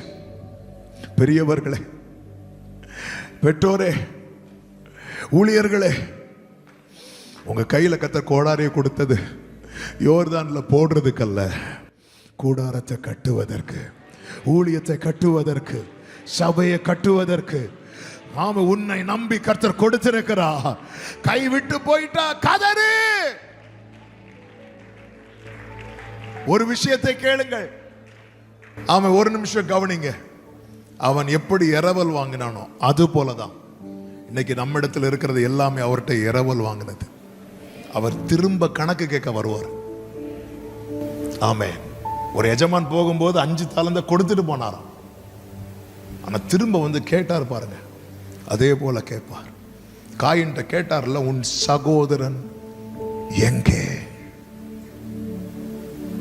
நாளைக்கு கேட்பா, உன் புருஷன் எங்க? உன் மனைவி எங்க? உன் பிள்ளைங்க எங்க? உன் சகோதரன் எங்க? கூடாரம் கெட்ட உன் கையில கொடுத்த கோடாரி அதை நான் மண்ணில் புதைச்சு வச்சிருக்கிறேன் ஆண்டவரே. ஆண்டவரால் தாங்க முடியாது, ஆண்டவரால் அதை அக்செப்ட் பண்ண முடியாது, ஆண்டவரால் அதை மன்னிக்கவே முடியாது. விழும், பழக்கம் இல்லைன்னா விழும். ஃபர்ஸ்ட் கார் ஓட்டுறவங்க 4 இடத்துல போய் இடிப்பாங்க. அதுக்காக இனி காரே ஓட்ட மாட்டேன்னா இல்ல, 4 இடத்துல விழும். ஆண்டவர் கேட்கிறார், விழுந்தவன் எழும்புகிறது இல்லையோ? என் நீதிமான் 7 தடவை விழுந்தாலும் அவன் திரும்ப எழும்பும். அதுதான் நீதிமானுடைய அடையாளம். கைகளை வானத்துக்கு நேராக உயர்த்தி, அப்பா எனக்கு திரும்ப தாங்கப்பா. இங்க இருந்து அந்த ஜெபம் என்கிற கோடாரியோடதா அந்த உத்தரவாதம். இந்த வார்த்தை திரும்ப திரும்ப வருகிறது. உத்தரவாதம் என்கிற கோடாரியோட நான் திரும்ப போவேன். நீர் பாரப்படுத்துகிற காரியத்துக்காக நான் ஜெபம் பண்ணுவேன் ஆண்டவரே. அது இனியும் கைவிட்டு போகாது. ஆயி பட்டணத்துக்கு முன்னாக ஒரு விசை தோற்றது உண்மைதான். ஆனால் மறுவிசை யோசுவா ஜெயித்து கர்த்தர் அவனை மேன்மைப்படுத்தினார். ஒரு தோல்வி வந்தது உண்மைதான், ஒரு தடுமாற்றம் வந்தது உண்மைதான். ஓ, அதனால என்னைக்குமே தடுமாற்றம், என்னைக்குமே தோல்வி இல்ல. நம்முடைய கர்த்தராகிய இயேசுவின் நாமத்தினாலே நமக்கு ஜெயம் தருகிற தேவனுக்கு ஸ்தோத்திரம். திரும்ப அதை கை நீட்டி எடுத்துக்கொள். முழு பலத்தோடு கரங்களை தட்டி அபிஷேகம் என்ற தேவ பிள்ளைங்க அந்நிய பாஷைகளை பேசி முழு பலத்தோடு அந்த கிருபையை கர்த்தர் திரும்ப தருகிறார். அந்த பலனை கர்த்தர் திரும்ப தருகிறார். அந்த அபிஷேகத்தை கர்த்தர் திரும்ப தருகிறார்.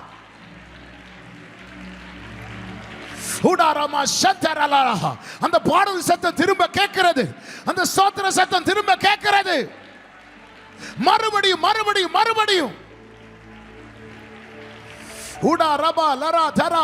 உங்க வீட்டுல தடைப்பட்ட ஊழியம், சில கூடாரத்துல ஒரு காலத்துல ஊழியம் நடந்துச்சு, ஏதோ ஒரு சறுக்கல்ல, ஏதோ ஒரு தோல்வியில அதை ஸ்டாப் பண்ணிட்டீங்க. கர்த்தர் திரும்ப எடுக்க வைக்கிறார்.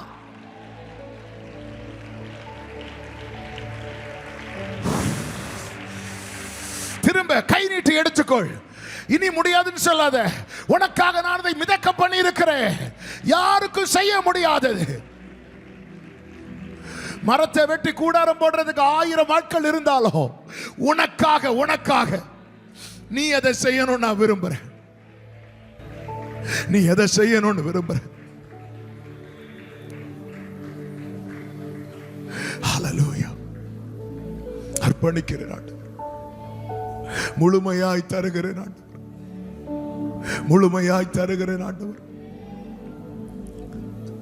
முழுமையாய் தருகிறேன் ஆண்டவரே. என் கையை கொண்டு நீர் துவங்கினதை என் கையை கொண்டே நீர் செய்து முடிப்பீர். என் கையை கொண்டு துவங்கினதை இதை அறிக்கை பண்ணுங்க, இதை அறிக்கை பண்ணுங்க. என் கையை கொண்டு நீர் துவங்கினதை, உங்களில் நற்கிரியையை துவங்கினவர் கிறிஸ்துவின் நாள் மட்டும் அதை நடத்தி தருவார். முழு பலத்தோடு கரங்களை சட்டி ஆண்டவருக்கு